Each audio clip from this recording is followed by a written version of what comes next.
Babe, ¿tú le puedes bajar, por favor, al abanico ese, porfa?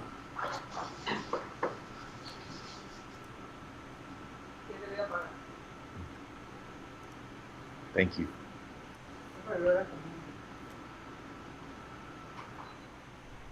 Oh no.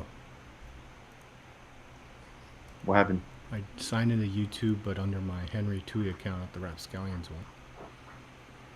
Oh my gosh. People are like already like, where are you guys? It's 3. Really? No. Mo, he's like, guys, come on. I'm sitting here looking at my phone. I don't see you guys going live yet. He went to pee. Mo was like, I can't wait for you guys. I'm gonna go pee.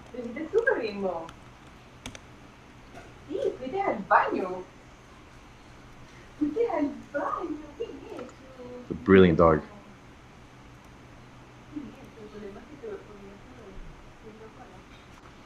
We're gonna have to go to COIBA at some point, my friend.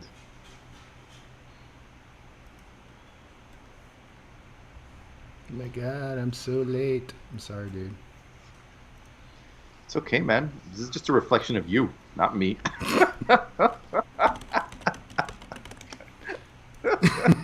Thanks, Joe. Always here for you, man. I was just kidding, man. I was just kidding, man. No, you're not. The típico de Henry. Típico. Okay, we're live on YouTube. I'm gonna start the show, Joe. All right, brother. It's been a long day. I got the verses down, got the lyrics. I need you to give me a chorus, man. You want me to sing the chorus? I need you to give me a fat chorus, man. I got you, man. I'll do it. Hey, bring the funk, you know? I'll bring the funk to the people. They need to hear this. Let's get it. They need it. All right, let's do it. Yeah.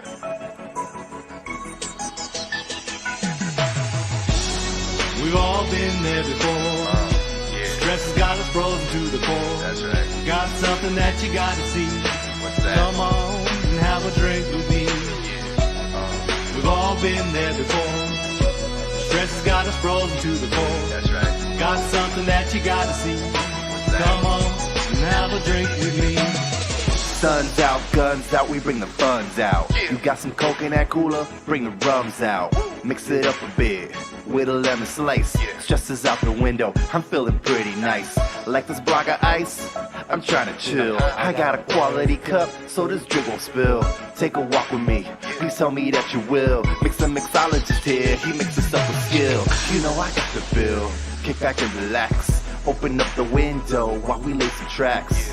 Feel the breeze, I feel at ease, and I appreciate no drama, if you please. If you care, you leave that over there. I saw you stressing so hard, but in fact you shouldn't care. Don't bring no fight, leave that out of sight. Like J.J. Evans blowing up dynamite. We've all been there before. Stress has got us frozen to the core. Got something that you gotta see. that? Come on and have a drink with me. We've all been there before. Stress has got us frozen to the core. Got something that you gotta see. Show me. Come on and have a drink with me. Hey yo, people run their mouth, speaking blind. And we're live. Joining me is Joe on episode 13 of Rapping with RapScallions. Take it away, brother. What's up, HB? What's up, everybody? Shout out to Chechi. I can see him connected with us live on the grams. Chechi, it's always a pleasure. Episode 13, man. Lucky 13. Lucky 13. And what more of a special episode to talk about COIBA, man? An island that is so well known throughout the world, in Panama, visited by, I want to say, thousands of people a year.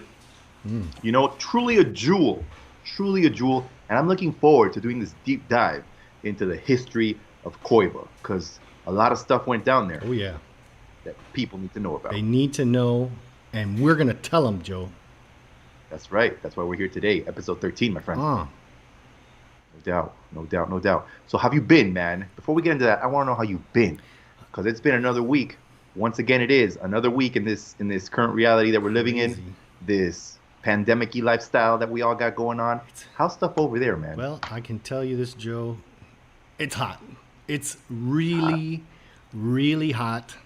It's like nothing is dry. It's so humid and it's hot. I tried to make pizza yesterday, and you know when you spread the dough out, it just all went into like a muffin. It just like, that's how hot it is, Joe. It's freaking hot. Oh my God. Other than that, things have been good. Been busy all week, you know. We talked about that, but that's not for the people to know. That's for me and you to know. But most everything. It's been a good week. You know, there's been a lot of changes coming about. We opened. Well, we didn't open up, but we relaxed the quarantine as of this past Monday. Isn't that right? That's right. We did. And I don't know if you've seen, like I've seen. Well, I know you've seen the images of all the people everywhere. I get it, man. We're Latinos, you know. We got that lifestyle where we need to hug each other and touch each other and just be all over each other, man. So I don't think we were meant to social distance, because that's not what we're doing. You know, I'm gonna bite my tongue a little bit, but Mother Earth will survive. I'm gonna take the dark side of the force when we talk about COIBA. We talk about preservation and whatnot. So you're gonna have some live takes from old HB, old Dope Francis over here. Dope Francis. That's right. Spread the word. I'm preaching today. We all gonna get a chancletazo too. Testify. No, man. I think we opened without a plan, but we can talk about that later. Yeah. Because this week, again, my week, I've been just working as I do most weeks. Mm-hmm. You know, I think these times have been trying times. It's funny because I think, unfortunately, a lot of people have found themselves without jobs, while other people have found themselves with more work than ever, just because of the different situations and circumstances that you can find yourself in. But hey, if I want to try and look at it on the positive side, which of course, you know, we must, then I think I'm thankful because the Miami Heat is currently beating the Boston Celtics 2-1 in the Eastern Conference Finals. True. So that's really good. Go Thanks Heat. to my help. Thanks to your help. Except not last night because you weren't cheering for Boston last night. I wasn't tuned in. So when they play next, I'm going to need you to cheer for Boston. On the football side of things, you know, Liverpool, my team, they signed a really good playmaker named Thiago Alcantara from Bayern Munich. You know, Spanish with some Brazilian undertones. He can spread the ball very beautifully across the field. Yeah. So I'm really looking forward to seeing him on the team, man, because, you know, he'll give it that extra oomph of quality. Yeah, I had some oomph in my week too. I found a recipe that I really like, and it's gonna surprise you. Oh, the cabbage. Yeah, cabbage. Who would have thought? Like, Yeah. cabbage is boring, and like, Yeah. I'm sick of eating coleslaw. But it's important that you get your brassicas. It's a good source of vitamins. Mm-hmm. It's good for your intestines or the fiber and everything. So I found a recipe for caramelized cabbage. It's so easy. It's so delicious. You brown the cabbage. You make your mixture with tomato sauce and hot peppers and cumin and culantro and garlic, and you mix it all together. And then you throw the whole thing in the oven and just let the heat work its magic. The Maillard reaction is going at it, and it's making this caramelized situation with the tomato sauce and the garlic. And man, I'd just about eat the whole thing up. I couldn't imagine eating a whole head of cabbage, but when I cook it this way, there's never anything left. So, Do you have any left to show us? no, I ate it all. Oh, man, you ate it all. You know what? We're going to have to share that recipe because when you sent that to me yesterday, it looked delicious. So I sent it to Kelly, and I said, Kelly, we got to make this at some point. It's good. And it's easy. Like I can't get over the payoff because, you know, there are some recipes that, you know, you got to put a lot of work into it, and it's worth it because it tastes good. This one, super easy. It takes 5 minutes, and you just throw it in the oven. Super tasty, super healthy. That's gonna be my new AKA, Dope Cabbage. Dope Cabbage. I'm gonna be DC. Cabbage 2-pack kid. Cabbage 2-pack kid. Cabbage B. We'll put that on the optional cabbage. AKA list. That's right.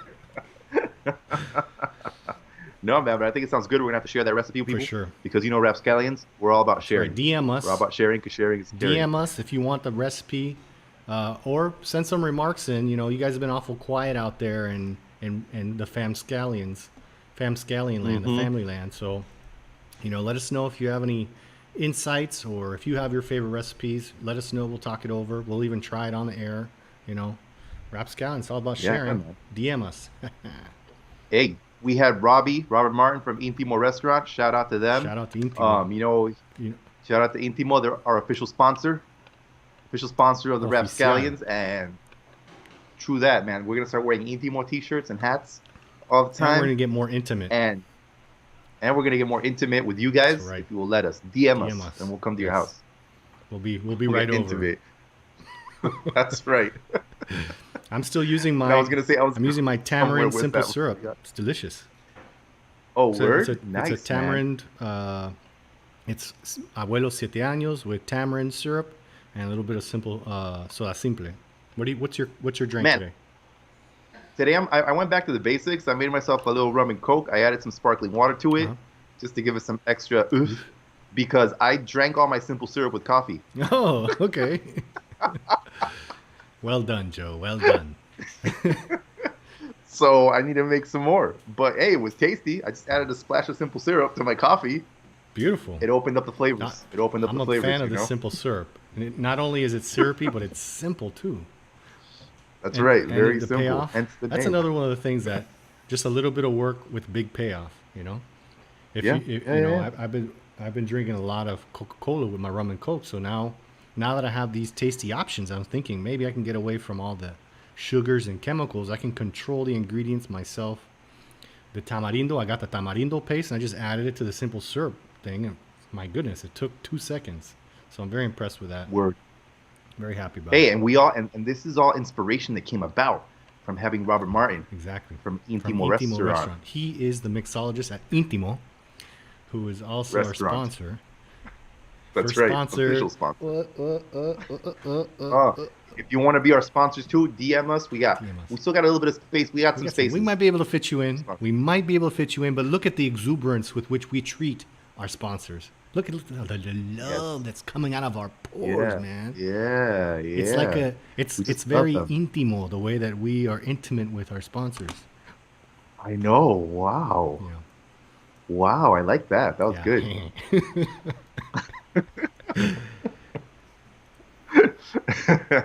All right, man. So we saved our shout outs to Intimo. We talked about the week, man. How about you think? Do you think now let's get into the nitty gritty? Oh man, this is Let's get juicy. into the It's gonna be nitty-gritty. Juicy. I love it. Let's get into the nitty gritty. COIBA Island. Yes, sir. All right.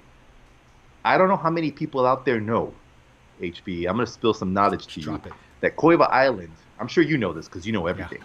But I'm going to tell you something, me. man. COIBA Island is the largest island in Central America, man. Yes. Did you know that? is It's true. right off the coast. I didn't know that. Right off the coast. Right off the coast, man. It's 503 square kilometers. It's off the Pacific coast of Veraguas, and it's part of the Montijo district. Can I throw some random facts I on didn't- top of that? Throw facts. man. Just throw Veraguas 'em is out the there. only province in Panama that touches both oceans. I love that one.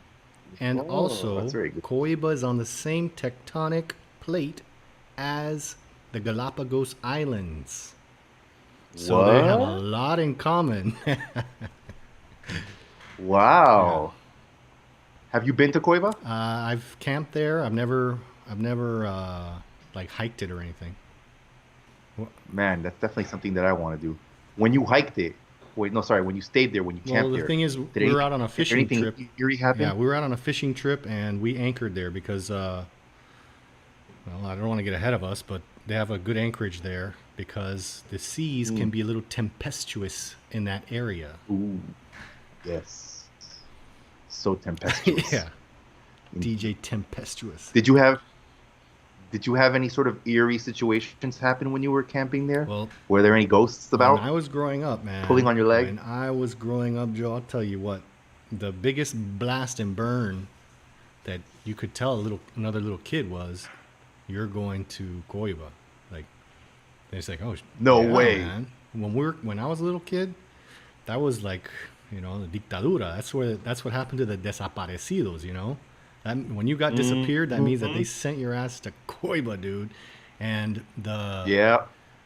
the aura around that word was the sharks are gonna eat you, the prisoners, the ghosts of if the prisoners don't get you, you'll ghosts. die of fright because the ghosts will frighten you. So that's kind of the aura Dude. that I had when I was growing up. I don't know when you grew up. Did it still have kind of? Well, the thing is, I didn't grow up here. So like, I was in Miami, so I never heard about COIBA. I started learning about COIBA when I got back here, 2000, 1999, 2000, 98, sorry. And then I was in Chiriquí. COIBA was still up popping in 1998. And then, but yeah, man, I wasn't like in Chiriquí, they weren't talking about COIBA. And then I started hearing about it when it became like a nature reserve. And people were like, oh, the nature. So it didn't really have that scariness for me. I started to understand it when I started to learn a bit more about it. And of course, because of my work, I have this sort of like slight obsession with prisons because of how they work and how they function and what's supposed to happen in a prison. So then when I was like, I started reading a bit more about, COIBA and the history of its prison. And then when we decided to do this show about COIBA, I was like, man, I really want to learn some more about this prison, man, and see what life was like on this prison. And man, I was blown away. I could see why you would be scared as a child. I'm glad you're going into the prison aspect of it, because all I really know about the prison aspect of it is the legends. And now as far as the flora and fauna, that's where my knowledge might be able to add to your intimo retelling of the prison situation on COIBA. I just wanted to show off our animated GIF before we get started. This was created by the lovely Karina, and she gave us little fish swimming in our goggles, and a little bubble coming up. And now I'm gonna make Joe. I'm gonna embiggen Joe so he can start the story. There he is. Boom. I feel so embiggened. Yeah. All right. Well, let me kick it off with this. So apparently the prison in COIBA, terrible, terrible prison. It reminds me a lot of Alcatraz, I guess. Well, I want to say it was like a Panamanian Alcatraz, just because Alcatraz was also on an island, and it was like very terrible to try and escape from there. So 1919, all right, this was like a billion years ago. Belisario Porras sets up a prison on COIBA, all right? So you had these guys there, and I think initially when the prison was set up, from what I can understand from the research I've done, is that it was an okay sort of prison. They sort of sent, if you consider what okay could be for a prison back then. Now I think people in more developed societies like Norway, when you go to prison, they try to rehabilitate you and allow you to come out and be a good member of society. So anyways, COIBA, 1919, Belisario Porras opens this. So that was just over 100 years ago. It's wonderful. That's where you... Yo, true that. Yeah, man. I didn't notice that. 100 years ago. Yeah. If we don't count the Feels pandemic, like then it was just yesterday. Yeah. It was yesterday.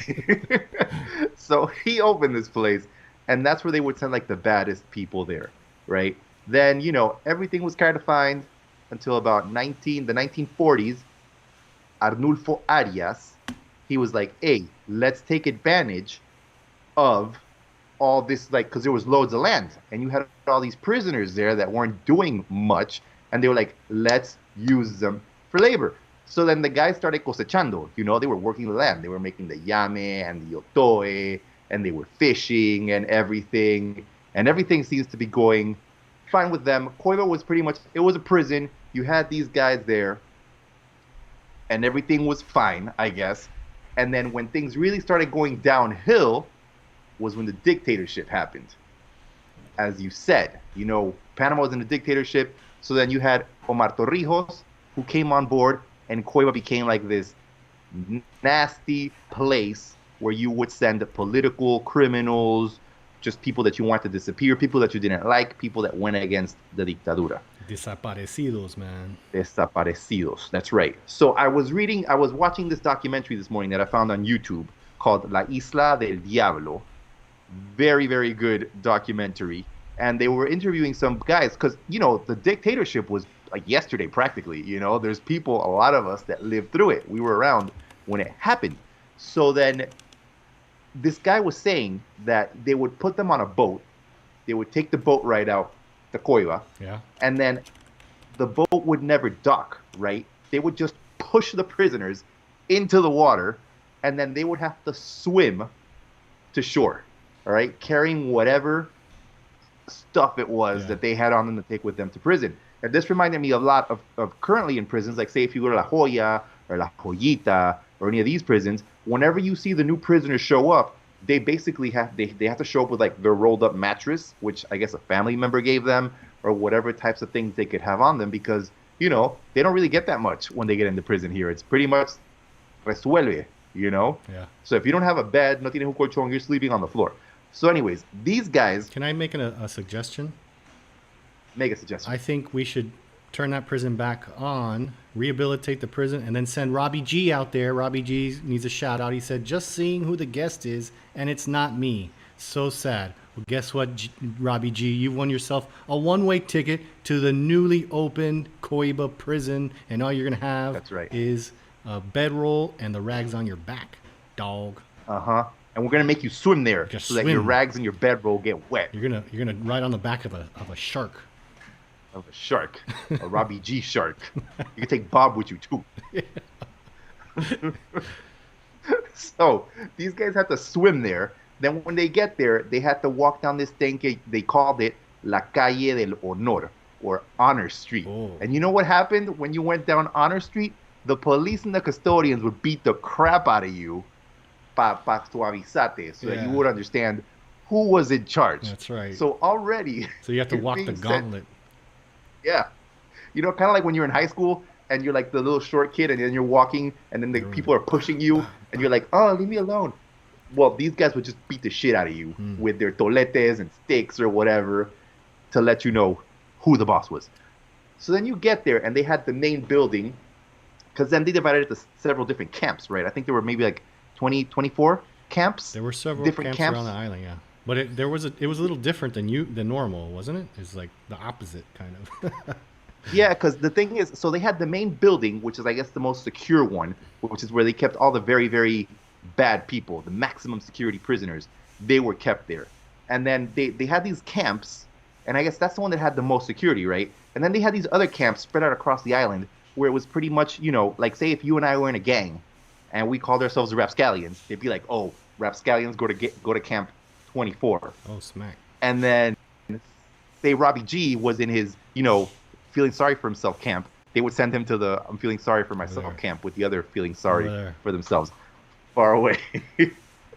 And then there, you basically had to like work the land to try and make sure you had food to eat, because they were like, hey, if you want to survive, you got to make sure you survive on your own. So then people would try to escape, but if they tried, first of all, how would you get off? You didn't have like a boat or anything. And if you tried to swim, the water was infested with sharks, man. So people would just get ate by sharks. Yeah. So it was like pretty Alligators, impossible crocodiles. to escape. Alligators. Well, yeah, I was actually watching this bit about this guy, because I mean they were just basically roaming around their own little encampments, doing whatever they wanted. Some of these camps had rivers and stuff. And this guy was saying how he was in his little camp and he got attacked by an alligator who ate his boot. And I was like, man, another guy got bit by a snake. Like, it was bad for your health to be in this place. If you want to see a movie, check out the movie Papillon. It's Dustin Hoffman, Steve McQueen, and it's Devil's Island, which I believe was off of Grenada. But so that that was a huge penal colony. I think it was a French penal colony. Yeah. But this Devil's Island was a penal colony on an island. It's this one guy continuously trying to escape. So check that out. Tell him RapScallions sent you. Okay, Papillon. Yeah, not the new version, the old one. Watch the old one first. Much better. All right. God damn it! Papillon. I'm like a grumpy old man. Watch the old. The original was much better. The new one has like Chanting Tantung, whatever his name is.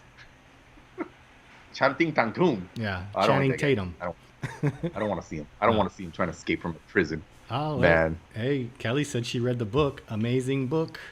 There you go. When it's a true story, touches your soul. Touches your soul. And it's an excellent movie. Excellent movie. Yeah, the one not the one with Channing Tatum, the other one. The one with Chanting Tantung. Chanting Tantung. Man. So check it out. If you were in the maximum security prison and you were like bad, You know what they would do? There was two things they could do. They would either put you in solitary confinement, which was in a windowless room where you would spend I don't know how much time and would have no contact with anyone, or they would put you in this other cell, which the water could come into. So at some point during the day, you would have water up to your neck in this cell, and they would keep you there from like 5 to 6 months every day, and you couldn't go outside. That's scary, dude. It's super ridiculous, man. And then if you died, they would bury you there. Or this is my understanding. Or dismember you and feed you to the local wildlife. Well, there was there was like a massacre that happened there in 1998, El Masacre de Playa Brava, something like that, where apparently these guys who had been trying to escape from the island, they couldn't, so they were just kind of floating around the island, just trying to see what they could do. And then they were like, oh man, we're tired of floating around the island. Let's rest on this beach. So they got to the beach, and then since, of course, it was a rival gang in the camp that was near the thing, they jumped them, they beat the crap out of them, and then they cut their heads off. And so, like, this made, like, massive news everywhere because they were like, massive massacre, you can't have people living like that. And if you imagine that, the type of control that there must have been on this island must have been minimal. Like, I mean, Zero. I don't know how. It was how, that's their control of the population was let them fend for themselves, and if they perish, oh well, you shouldn't have done the crime. you know? It's so ridiculous. And then you have this relationship between the custodians and the prisoners, which is just kind of ridiculous. And I've seen it even today when I visit a prison, that they talk to each other like friends. It's very odd because you spend so much time together that it gets to a point where you're just kind of like, I'm not scared of you because we probably grew up in the same place and we're probably the same age. And we probably knew each other before I got arrested and you became a custodian. Right. So then that's the kind of relationship that they had on the island, because even though the custodians weren't prisoners there, they technically were because they still lived on the island. I mean, that's a prison sentence in itself. That's like like, hey, guess what? You just got elected to go to freaking Antarctica and be the guard in Antarctica. Like, what? I'm never coming back. You're probably gonna die there, right? You're gonna die, man. So then you had these guys there that were just trying to, like, the custodians themselves, I'm guessing, they have their own sadistic things going on, especially if they were part of the dictatorship and they were pro-dictatorship. They were just like, yeah, let's just beat the crap out of some prisoners, man. Because for the most part, what are we going to do for lunch? Let's beat the prisoners. And what about after dinner? What are we going to do after dinner? How about we beat the prisoners? That was prisoners, yeah. That's what they did 3 times a day. It's like, man, I'm feeling kind of stiff. What should I do? Let's beat the prisoners. Hey. Yeah. I mean, and you have nobody else to control you. Nobody's there to tell you, like, hey, HB, you shouldn't beat the prisoners. Yeah. Everybody's just like, who are they going to complain to? Yeah. There was no, like, suggestion box. Yeah. I was like, excuse me, Mr. Guard, would you consider not beating me any? Crazy, man. Yeah. So then, like, this carried on for such a long time, where it was just people dying. They'd be buried in the island. I think if you weren't fed to the animals, you'd be buried in the island. And then I think they would tell their family members, first of all, they wouldn't call them or anything. They would send them a letter. And the letter would say, dear Mr. and Mrs. So-and-so, HB has died. But they wouldn't say what you died from. They wouldn't say if you got ate by a snake or an alligator or anything. He's just dead. We don't know how he died, but he died. Yeah. And then they would keep your body there. From what I understood, they would bury you there until your sentence was supposed to be finished.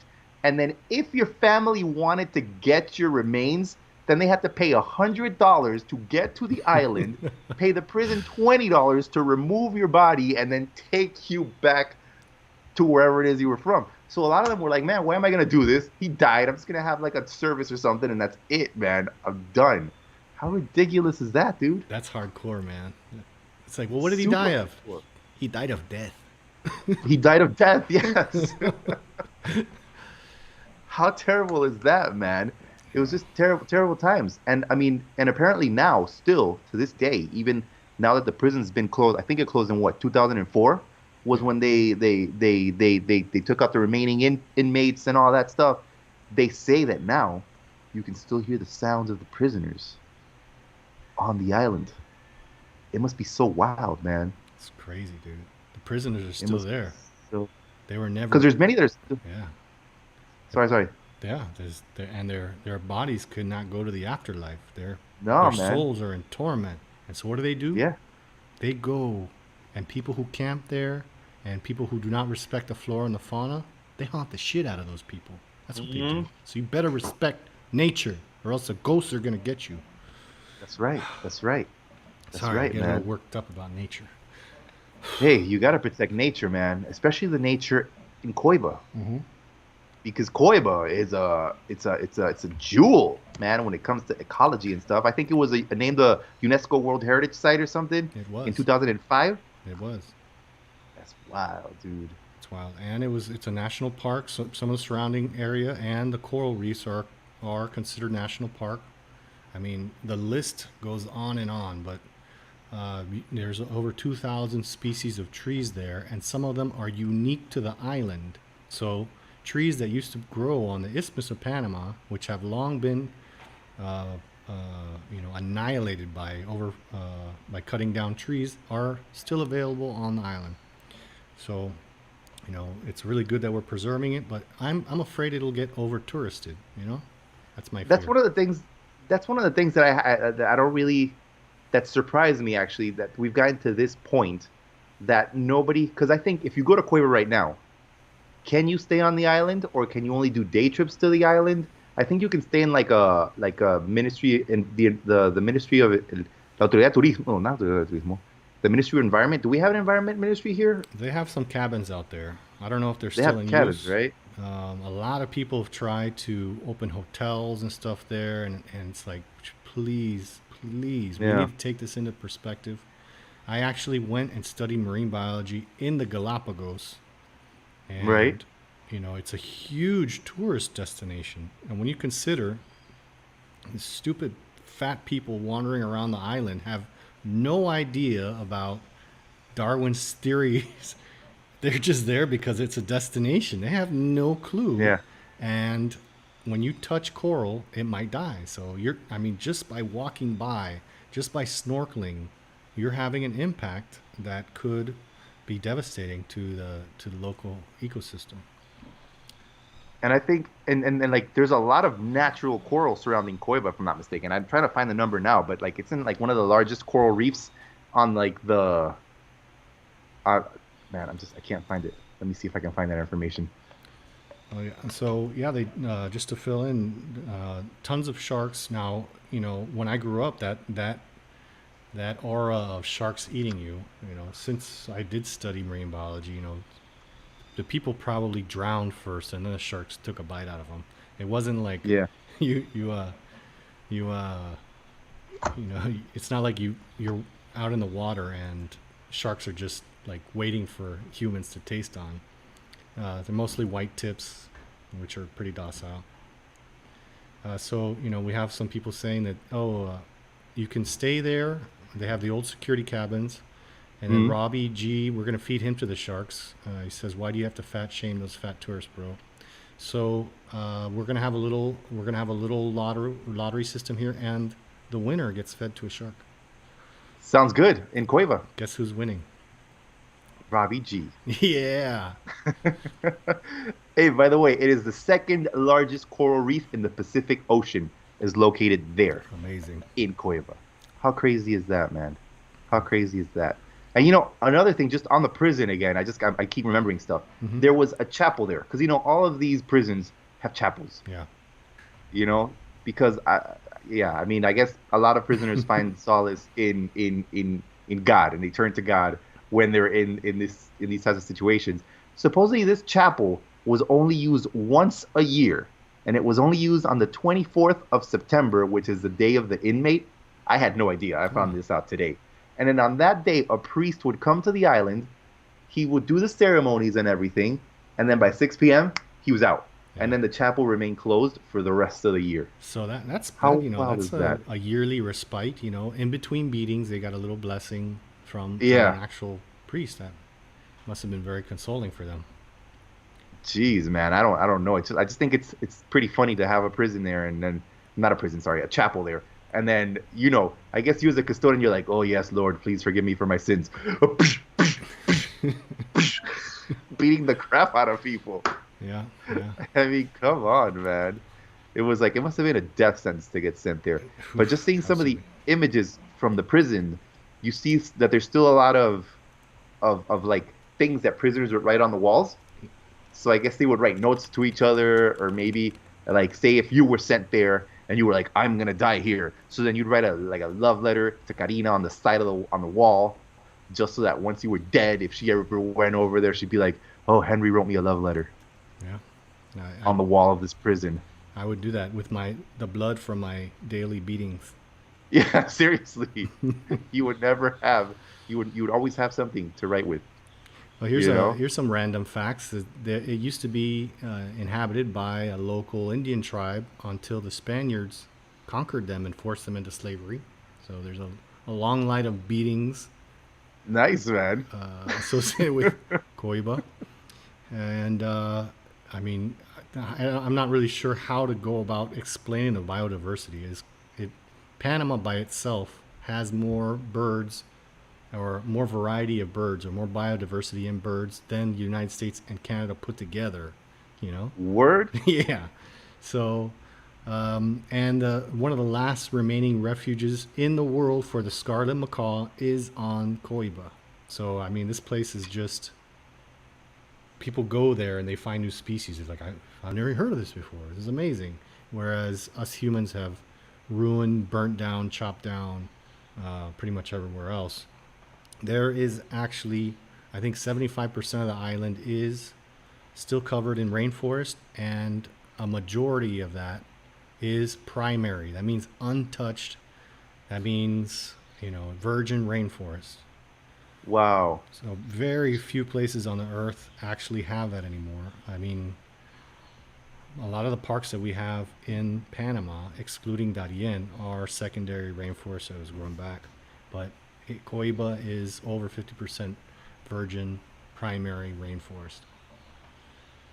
That's crazy, man. And to think that even though there were so many people, because this prison held, I guess at one point it must have held about 1,000 or so inmates. It was still, I don't want to say if 3,000 at one time, I think. they respected nature, I guess, because they weren't there like cutting down trees or anything. I don't really know. That's pretty wild to think that, as you say, if there were up to 3,000 inmates there at one point in these little camps that were spread out across this entire island, Mm-hmm. they're untouched by man. Yes, It could also have that's- been that they were just scared to go into different parts of the island because they didn't want to get attacked by a snake or an alligator or a tiger, bear, elephant. I don't know. Okay, so there is the Anam Ranger Station on COIBA. Right? So there's a couple two bedroom cabins at the Anam Station where you can stay at overnight. And let's see what else. I know that there's a lot of varieties. It's called an endemic species where you can only find it at that place. So there's an endemic species of bats, bees, orchid bees that are unique to COIBA. Right? The birds. I mean, there's so many birds out there, and a lot of. That's all I got to say about that. But that's pretty cool what you mentioned about the scarlet macaw. Yeah. Because I guess when you think about the Americas, South America, Central America, you would think that those birds are like everywhere, right? And you see these in movies, and you see them in just about all sorts of commercial publications, but they're not that.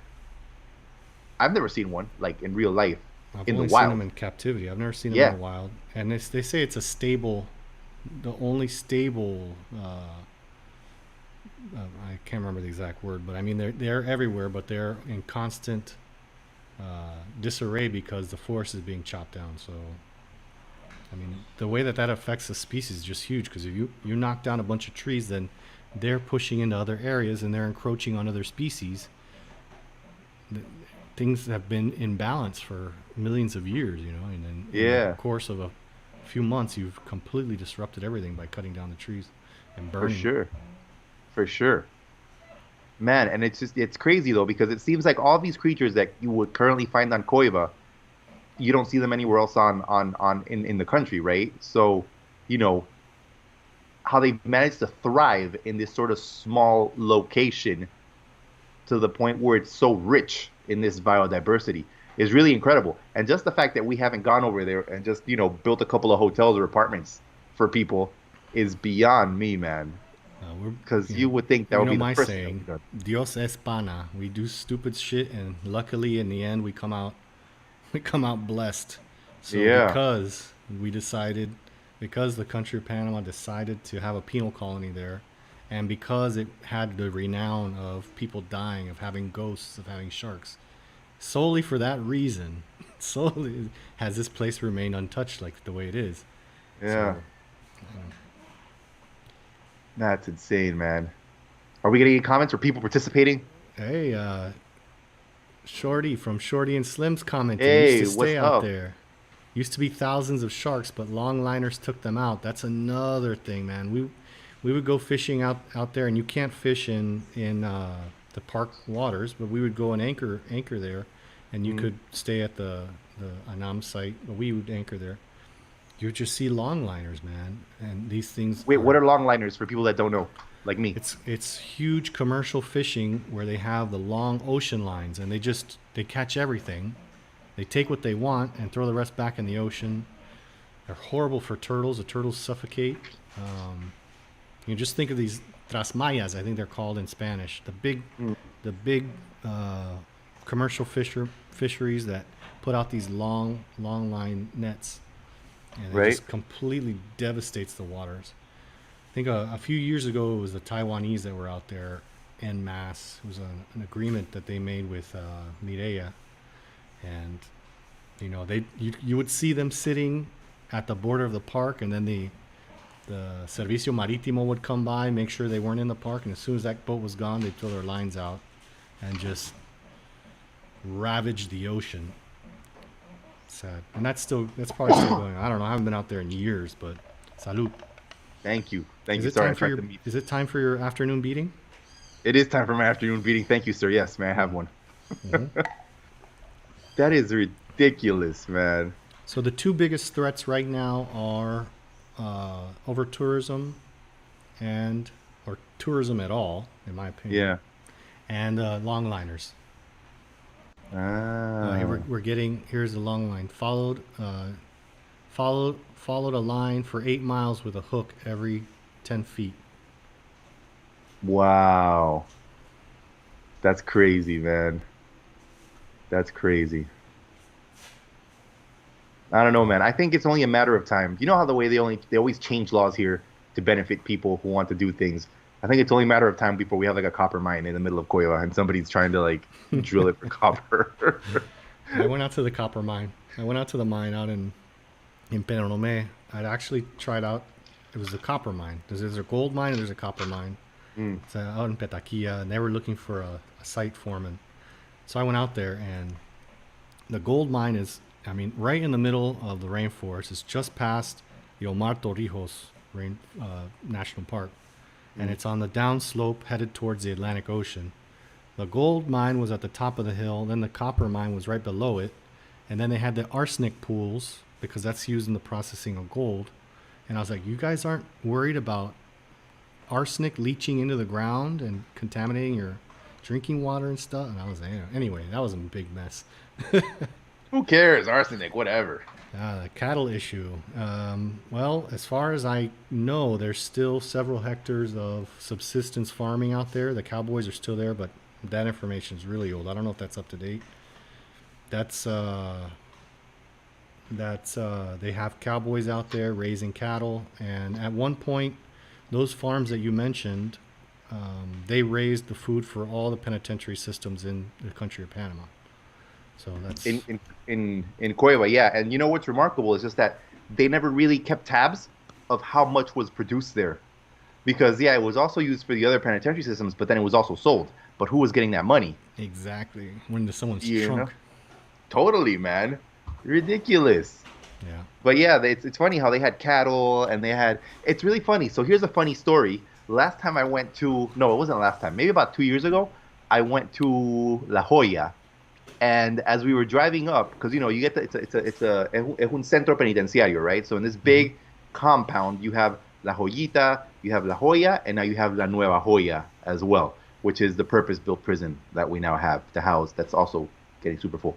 Anyways, we're driving up to La Jolla, and what do I see behind the fence of La Jolla?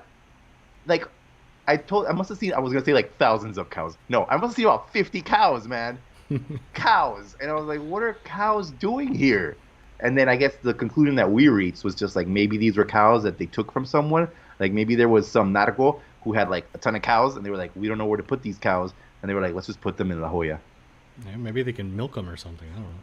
I don't know, but it's really funny though because I think one of the things that I really do like about COIBA, other than the fact I don't like that they tortured people there and that they killed people there, but just the fact that they put these prisoners to do something productive, like farm the land and do all these things, because it kept their minds from doing other committing more crimes. I guess you know as long as you keep and using their hands, and that's one of the biggest complaints that I always have about the prisons here is that they don't really put prisoners to do much.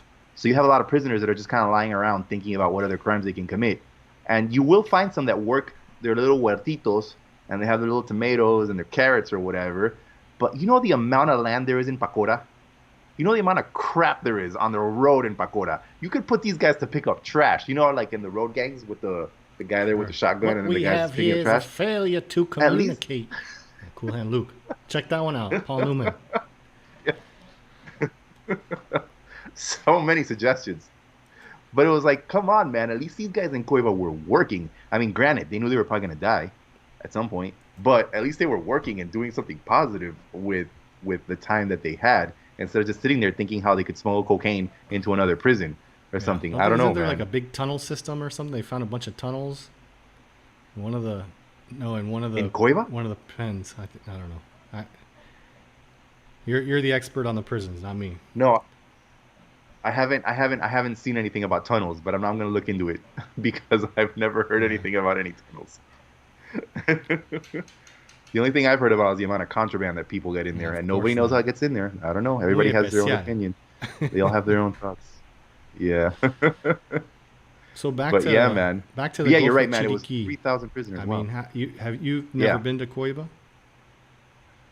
Have you been? I've never have you been to COIBA. close? Never ever. No. Santa Catalina or something, or maybe. I don't know, man. I've been to Veraguas. Yeah. Wait, I've been to, where have I been? I've been to, I forget what it was called. I've been to Veraguas. Okay. I've been to the coast of Veraguas. Yeah. But I've never been like, I don't think I've been to Santa Catalina, and I've definitely never been to COIBA. And it was just that. I think my biggest fear was I really didn't know where you could stay if you went to COIBA. Would you have to stay in a hotel in Santa Catalina? I think that's Yeah. what people do, They don't have they? day They stay in like a excursions. hotel or a hostel in Santa Catalina, and they do day excursions. How long does it take to get to COIBA on I a don't boat? remember. I couldn't be more than an hour and a half or 2 hours. I No? don't think it's that far. Because they were saying, I guess maybe back in the day, it must have taken longer with the type of boats they had. I don't really know. I haven't been out there in 15, 20 years, I don't think. Wow. Well, you know what? That's what we're gonna have to do when we can go. That's right. The We can COIBA reenact again. some beatings. Let's go to we can COIBA. take Robbie Yes. G out there and do some fake beatings on him, make him a prisoner. No, man. Robbie G's he's gonna stop talking to us. 2 man. hours on boat. He's gonna stop talking. To us. Memory's not that bad. Thanks, Chechi. And you're right, man. It seems that people, they say that it's several different things that have kept people from developing COIBA. One has been the fact that there was a prison there, and people are still sort of scared and nervous about the fact that there might potentially be ghosts and boogeymen roaming around. And then also it's just the conditions of itself. I guess it's kind of like in Darien that it's so thick that just trying to go in there to do anything in that jungle would be like Yeah. ridiculously hard. You know, like how could you unless you just like bomb it and then Well, But then in nobody will addition, want to do that. it's a UNESCO World Heritage site, but we've seen that they don't really respect that because they did the Cinta Costera 3, which violated the UNESCO Heritage That's site in Casco Viejo. So, yeah. um, You know, it's funny because once when that was all being debated, I had people that actually told me they were like, I'd be like, no, you can't do that. It's the UNESCO. They'd be like, oh yeah, what has UNESCO ever done for us? And I would just be like, oh okay, yeah. all right, man. I guess we should just chop down all the trees and do away with the world's oxygen while we're at it. Well, maybe we'll have a new out after this pandemic. Maybe we'll have a new outlook on what is really important as far as tourism, because maybe Yeah, in seriously. that forest there's an enzyme that they study or a leaf that can lead to the cure for COVID-19. We'll never find it if we cut it down. Maybe. No, we won't, man. Mm-hmm. No, we won't. Hey, and speaking of 2 hours, you know who attempted to swim to Isla Grande? Really? Chechi. He's a mad swimmer, so I think when he's done with this, we should try to get him to swim to COIBA. I would support that. We get RapScallions would sponsor it, Chechi. I'll sponsor, sponsor it your too. I'll dress swim. like a white-tipped shark and chase him. Chase him. That boy's gonna break records with me on his tail. Yeah. Supersonic. It's like Chechi's walking on water. It's amazing. Yeah, man. But yeah, I don't know, man. I think you're right. I think there's so many things in nature that we haven't really studied yet. So who knows if there's a cure for COVID in all that stuff? Because we're gonna need it. Because hey, we're all over each other right now. So it's only a matter of time before we get locked down Indeed. again. So, another conversation we haven't had, because we talked about commercial fishing, which is long liners, commercial shrimp nets, which just scrape everything off the bottom, and then they keep the shrimp and throw everything else back in the water. Devastating. Yeah. But sport fishing, there's a bit of a debate about that. If you practice catch and release, then it could inject money into the area. So, a lot of people are on board for commercial sport fishing, but then there's also the flip side of that coin is that the only people that can afford those yachts and stuff are rich people. So the only people who can take advantage of a sport fishing program would be people who already have money. So it kind of excludes subsistence and artisanal fishermen. True that, Robbie man. G's buddy swam to True Isla that. Grande last month. During the quarantine, Robbie and G. I heard that Chechi says that the boat ride is super rough, so swimming would be the worst idea. Well, I think that's really what caused those prisoners to lose their life. It wasn't they were attacked by sharks. I think they drowned, and then a shark came by, was like, looks like a free lunch to me, and took a bite. But after they were dead, Might as well. Yeah. Which reminds me, he wore a mask. Shark mask? Oh, okay, good. Good. He was keeping safe. He wore a shark. Scuba mask. There- That's a good way to keep yourself from getting COVID Yeah. by wearing a scuba mask. You can I've put heard. toilet paper in the top Yeah. of the snorkel. That'll. That's right. It Yeah. keeps the disease out. But no, I think you're right, man. Because I read several stories of people that were found that they drowned, obviously, and then they would find their bodies later, and they had like a bite mark Right. on the arm or something. So it helps to raise the fear though, because they'll be like, man, he died because he I'm all got for it. We bit should by a keep that shark. up. It's like, oh, But you no. are going. If you go to COIBA, you will die, and the ghosts will beat you. But but only if you go Right. to build something. If you don't build nothing, Real estate agents you're and okay. land developers, sharks. Watch out for the That's right. sharks. they're gonna eat you, and the ghosts are gonna kick you. love It's it. gonna be I love terrible, it. terrible. Terrible death. Oh, and there's a book. One of the final before because I know we're almost done with Instagram. There was a book that came out because there was this prisoner who went by the name of Mali Mali.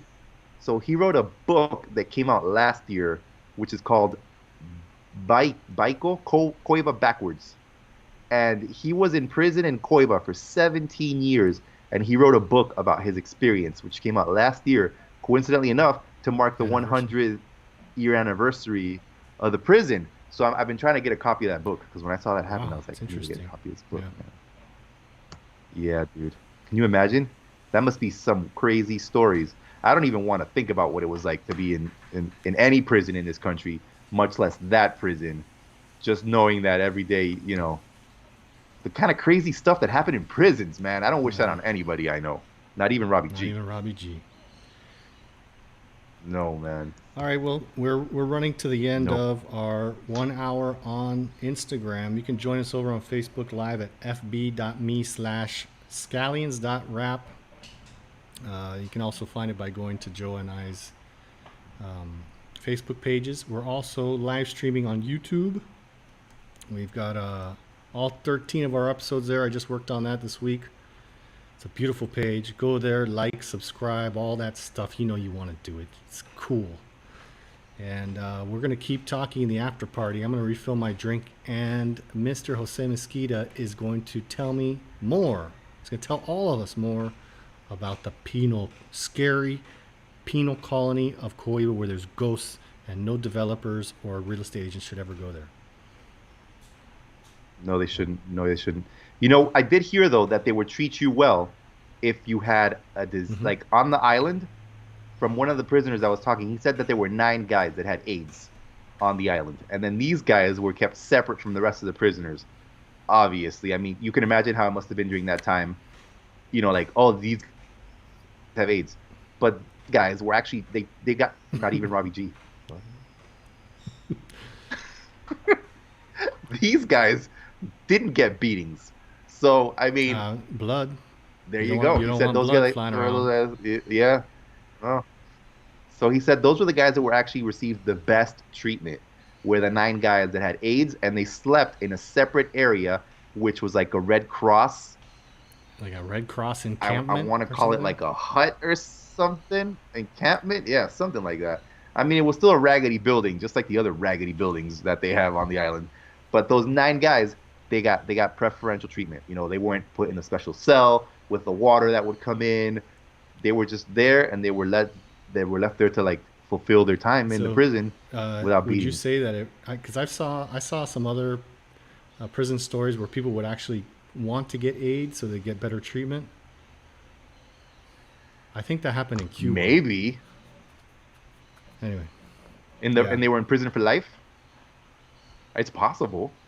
I mean, because think about it. If you're like in a prison where you know that if you get AIDS, people aren't going to beat you or potentially try and rape you. Your probability, because again, there was a lot of rape going on in prison is COIBA. very high. It's like a forced injection. Pardon the pun.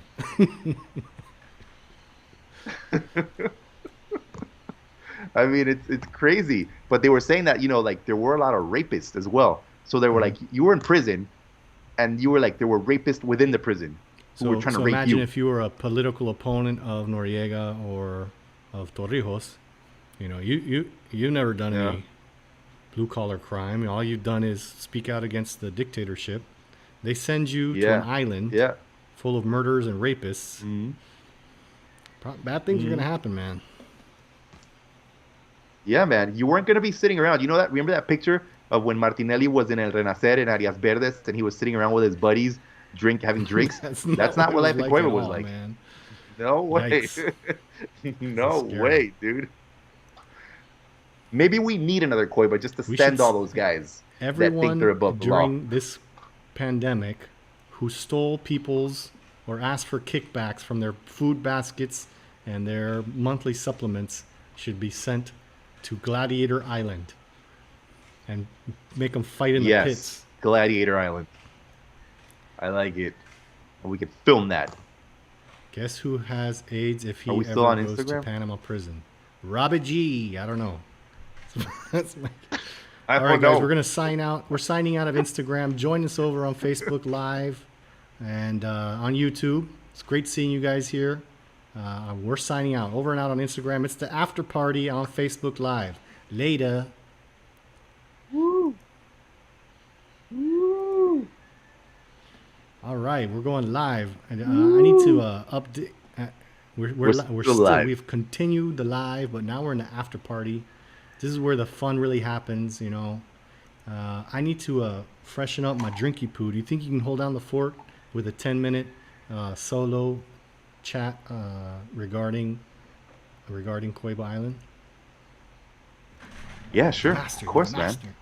You what? I'm just looking for us here. All right. Go ahead. Go do your thing. I'm just looking for RapScallions here on Facebook just to make so I can make sure what's going on, making sure that we're keeping it live and easy breezy. But yeah, guys, COIBA, definitely a place that you got to visit. You don't visit COIBA, it's because you don't want to. I think one of the things that I've learned to appreciate more once this pandemic kicked off is just how much there is to see in Panama and how many of these places I would like to see now because I never took the chance to see it beforehand. And I definitely think that COIBA is one of those places that you guys need to go visit. You still have the remnants, the remains of the prison there. Okay, so you guys have like the main building where the prisoners would arrive. You get to experience, well, you don't experience it, but you can see where they were. And it must be very life-changing just to see so many people were put in these conditions where they knew that potentially they were not going to get out alive. You know, a lot of the walls still bear a lot of the things they wrote, drawings they made. I mean, can you imagine what must be been going through these people's minds from if they went to prison in the 1980s when the dictatorship was on and popping and it was all happening, what they thought was going to happen to them? I don't know. Something that you have to experience, and I'm hoping that I can experience it. Getting AIDS on with COIBA? HB. Yes. It's my dream. I was telling people about What it. if the cure for AIDS is in one of those plants in COIBA? Maybe, man. Hey, you never know, man. You never know. That's why I think everyone should go to COIBA. Everybody should check COIBA out. But in a responsible way. You shouldn't go and throw trash around. Because you got to keep it clean, man. You got to keep it clean. But the way things are going, we're probably going to get locked down again in November, just in time for Fiestas Patrias. So we're not going to get to COIBA until maybe March or April 2021. I'm okay with that. Most likely. Yeah. Because, you know, Europe is being locked down again. The UK is being locked down again. It's really funny because I don't think other than Sweden, nobody really knows what they're doing. Because remarkably, Sweden has somehow managed to just survive the pandemic without having to lock as a anything Swede, down. my mother's maiden name was Holgersson. Oh, do that. You know, they come together and they voted on what the best course of action would be for them, and they decided to isolate only the people who had who were in high risk. And that's pretty much what Okay. they've done, you know. So if you're in high risk and you're intermingling with people, no, don't do it. You know, it's social responsibility that we really don't take into account here in Panama. No. It's very, I guess here you think like, oh, if I'm feeling great and my friends are feeling great, let's all get together and feel great together. But then nobody's great. I don't know. So it's just pretty remarkable. And I guess also because we don't seem to trust our government. So I guess we think that if they lock us down again, they're probably up to some shady nonsense. I'm going to withhold then- my comments about trusting the government. Let me make a poll on poll on Facebook Live. We'll do that later. We'll add that to next week's subject. So back to COIBA. I mean, we have a beautiful reserve habitat. I mean, the isolation. I mean, earlier in the show I alluded to the Galapagos Islands. And the reason why that's very important is because Charles Darwin, when he was whaling, which, you know, it's kind of ironic in itself because that's pretty devastating to the ocean.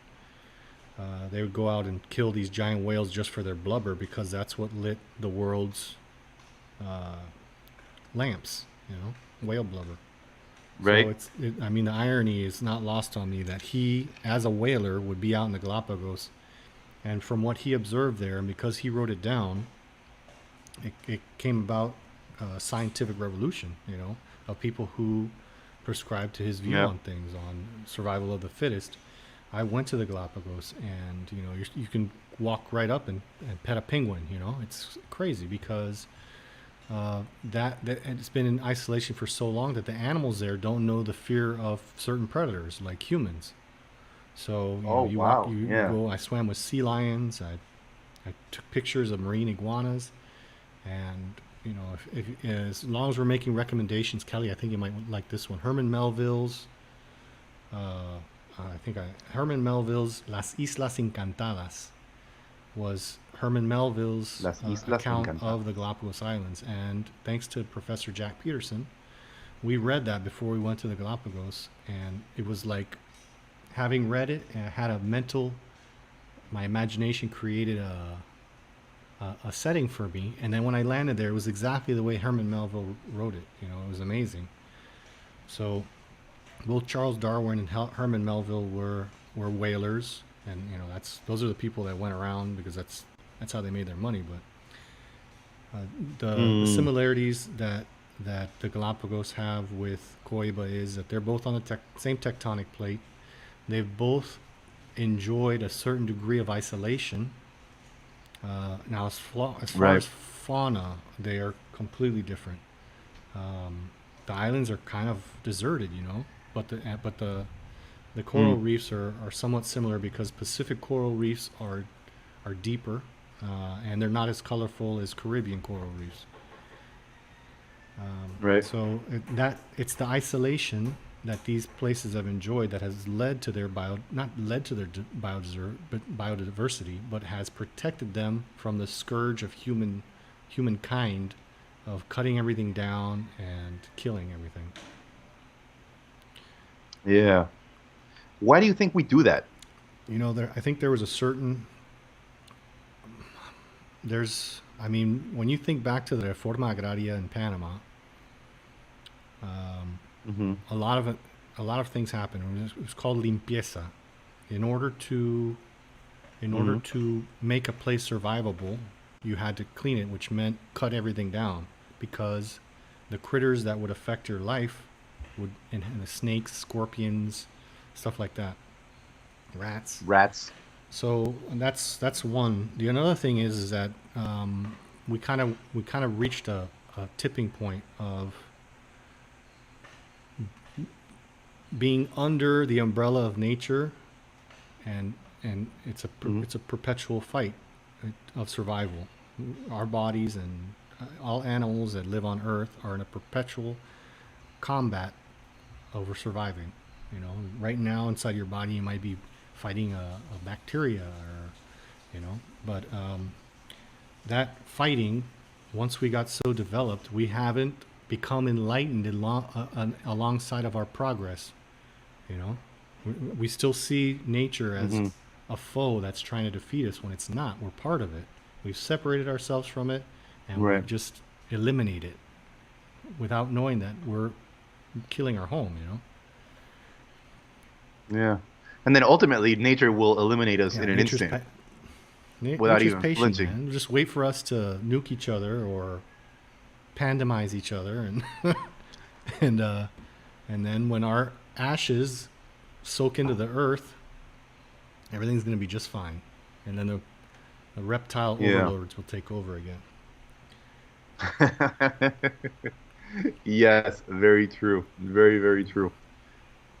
Very true. I think it's very interesting that because yeah, if you can compare it to Coiba, I guess, like say if Coiba, if the community in Coiba just ceased to exist all of a sudden, and the island thrived, you know, it grew and the animals and everything that was there. I think even the domesticated dogs and cattle and everything that were on the island just adapted to this new way of life on the island without humans on there.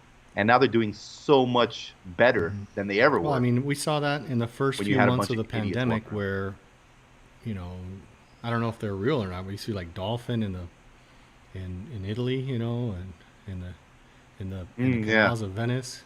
Oh, or the Right. goats in Wales, the yeah that went down into the streets because, or even in Spain, they have like issues with what do you call these? The pigs, Oh yeah, warthogs. I don't know what they're called, but they make some delicious sausage out of them. Yeah, yeah. Well, these guys they like live in the mountains or whatever, and then they were like, hey, there's no people on the streets, let's go, and they were just like walking around, doing their warthog thing, Yeah. you know? Kuna Matata. How crazy. Yeah, dude. How crazy is that, So man? I mean, How crazy I is that? hope that we don't lose that lesson because nature. All we have to do is leave it alone. You know, we don't. We even if we choose not Mhm. to. If we choose anything, we can choose to leave it alone and let it recover itself. You know, we just have to give it a chance. Yeah. Yeah. Yep. But I guess we don't have that patience. We lack wisdom. We We lack don't have that wisdom. patience. Yeah.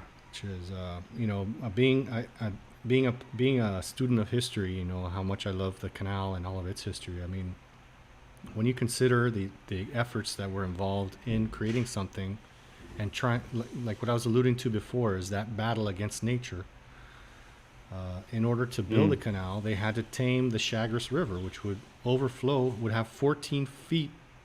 If it rained, it would rise 14 feet and just wash away all the dams and bridges. So what they did Right. is they worked with nature in damming and creating a lake. Instead of trying to overcome the river, they used its generous source of water. And made an artificial lake out of it. And instead of taming it, they worked with it. That's even though there was a huge amount of destruction during the canal period. I mean, the final solution was Yeah. to work with nature and not be blind to the forces that it represents. Yeah. And I think it would be interesting, maybe in a future episode, if we can talk about the all the forgotten towns, I guess, that disappeared because of or through the building of the canal, you know? Because I think like last time when we were talking about Rand Runnels and Gorgona and all that, initially when I was reading it, I was thinking of, oh, the Gorgona that's on that's the beach. But then you're like, nah, man, that was a totally Nuevo different Gorgona. Gorgona. So I was Yeah. like, It was a fishing whoa, village. Yeah. Nuevo And they Gorgona. relocated them to where you guys know Gorgona now. Yeah. So I mean, I think I didn't know that. I think a lot of people don't know that. So I think it would be interesting to kind of like revisit all of those towns if there is any information out there about them, There was a book that just just to see was recently what there published. is.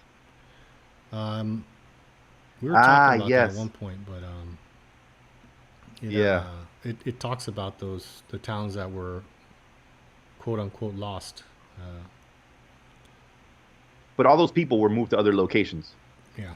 I don't think anybody was still there. It wasn't one of these types of situations where it was like, run, the town is being flooded, and then people had to like run away before the waves There was came a and few killed them all. stories of people like, I'm not leaving. Go ahead and flood everything. I'm not leaving my home. But they left. Yeah. Okay, yeah. Man. Hey, look, in Cueva, look, no more than 60 guests are allowed on the island each night. It's too much. How interesting. Island staff protects the wildlife. I just found this website with some like it says like 10 facts about Cueva, Cool. 10 facts about a prison island turned paradise. It says in 1919, Cueva Island was established as an offshore penal colony. Yeah, it housed approximately 3,000 political prisoners known as los desaparecidos under the dictatorships of Omar Torrijos and Manuel Noriega. Wow, the last convict was released in 2005. 2005, it also became a UNESCO World Heritage Site. Oh, and there's turtles, leatherback turtles. Leatherback turtles. Hey. They nest there. Absolutely. It's one of the best Whoa. breeding grounds in the Pacific because the shape of how the island faces the Bay of Chiriquí. It's kind of protected from the variations of temperature from El Nino, or so I've read. Ah. So Well, actually, speaking of El Nino, now that you mention him, they say here, what is it? There's something here about El Nino, but no, I lost it. I saw it. Ah, here it is. Coiba Island is surrounded by one of the largest coral reefs of the Americas Pacific Coast. Yes, the reefs act as a refuge for species escaping the effects of El Nino. How crazy! How crazy! indubitably. Yeah. 80% of the forest is primary or old growth. How amazing is that, That's man? incredible. I mean, when you're zipping around in a boat Yeah. down there and you see all these islands of just ancient rainforest, it's really cool. It's so cool to see. Uh. Yeah. It says it's home to 760 species of fish, 33 shark species, 20 species of whales. 20 different species of whales, man. That's wild. And dolphins. Endangered vulnerable and near-threatened species in the park include loggerhead, the leatherback, hawksbill, and olive ridley turtles, tiger sharks, and crested eagles. No sassafras turtles? That is insane. No sassafras turtles, unfortunately, man. Man, I feel like I want to go there and stay for a week, That'd be dude. pretty cool. We used to see Sassafras turtles. pilot whales down there. My friends, I was on the boat. It was Tommy Fennell and who was it? Wendell Sasso. This guy Wendell would film underwater. Incredible footage. Right. So they were free diving, and they took me. I don't know much about fishing, but I studied marine biology, so they thought that was pretty cool. I could tell them all kinds of neat stuff about the ocean. And I told them, I was like, when you guys go down and there's a pod of pilot whales look like dolphins but with short noses, and they're white. They're a little bigger. If you think of Flipper, Are they? they're whiter than Flipper. They've got a pushed up nose. They don't have a bottle nose like the porpoises that we're familiar with, but they're whales, and their teeth are cool because they're spirals. So you've seen like the shell of the concha cut in half, and you see that spiral. So their teeth are like that. They're spirals, and then they're jagged on the edges. So I told them, I was like, guys, when you go down, you're spearfishing, don't slap your fins on the water, because that's how the male pilot whales mark their territory. So they're like, oh, you're full of it. What are you talking about? What are you talking about? So I leaned over the side of the boat, and I started slapping the water. Pop, pop, pop, pop. I just started slapping it. Psh, psh, psh. And one of the male pilot whales rammed the boat. Yeah. No way. He was like, hey, this guy's trying to get in on my you terrain. Leave my women alone, dude. So these guys would get a trip. They get a big trip about all this marine biology stuff that I just absolutely love it. Another thing is that we were in open ocean, but we must have been close to COIBA. We're going full speed, and then in the distance you see, we call it a boil, and the water's all turbulent. What the heck is that? It just on the horizon, you just see all this like splashy water. You don't know what it is. You get a little closer, you realize it's a pod of bottlenose porpoise, dolphins. So it's just hundreds and hundreds of these things, and the little small baby ones that are, not as big as the adults are doing flips. So they're going there, and the water's just churning, and you see this, and then the smaller ones, or the juveniles, were doing flips like acrobatics as they're swimming. So my heart stopped, dude. I was like, and I looked at my friend, and in my mind I said, throw me the camera. I was like, ugh. And then he opened one of the ports, and he threw a mask at me, and I was like, this is even better. We stopped the boat. I put my mask in, and I dove in, and I swam with hundreds and hundreds of porpoise. And they swim in formation, perfect formation. 3 of them came up and did a loop around and looked at me and then took off. Just amazing stuff happens out there. We need to protect it. We must protect it. That's so amazing, man. I think dolphins are amazing. I love dolphins. When I was a child, I used to love going to the Miami Seaquarium and seeing them, but then I saw that seaquariums are bad. So they shouldn't be in captivity, because I always wanted to be a dolphin trainer. I was like, man, it must be the best job ever to train dolphins. No, man, because you're keeping them in prisons. It's true. That was a big debate. I had with a few of my friends. I think it was 3 or 4 years ago on Facebook. They published that a giraffe was going to be sacrificed because it was a genetic eunuch or something. I don't know. I'm mixing my doing it. Anyway, because it was a property of the zoo, they keep very close track of the genetics of the different giraffes in captivity. And this one, I guess it was too related to the other ones, so they had to kill it. So what they had decided to do was to invite the local schools, and they invited the school there, and so the kids could observe the dissection of an adult giraffe.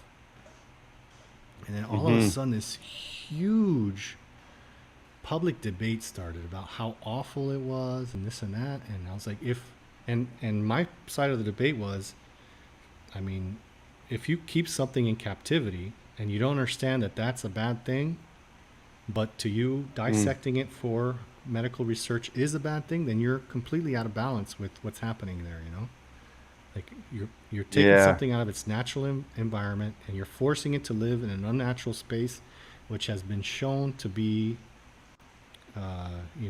debilitating to them mentally, to animals. Yeah, yeah, And yeah, then yeah. an opportunity Yeah. comes by for kids to dissect it, which is a once in a lifetime, once in a century opportunity, once in a decade opportunity. Mm. We got to do it.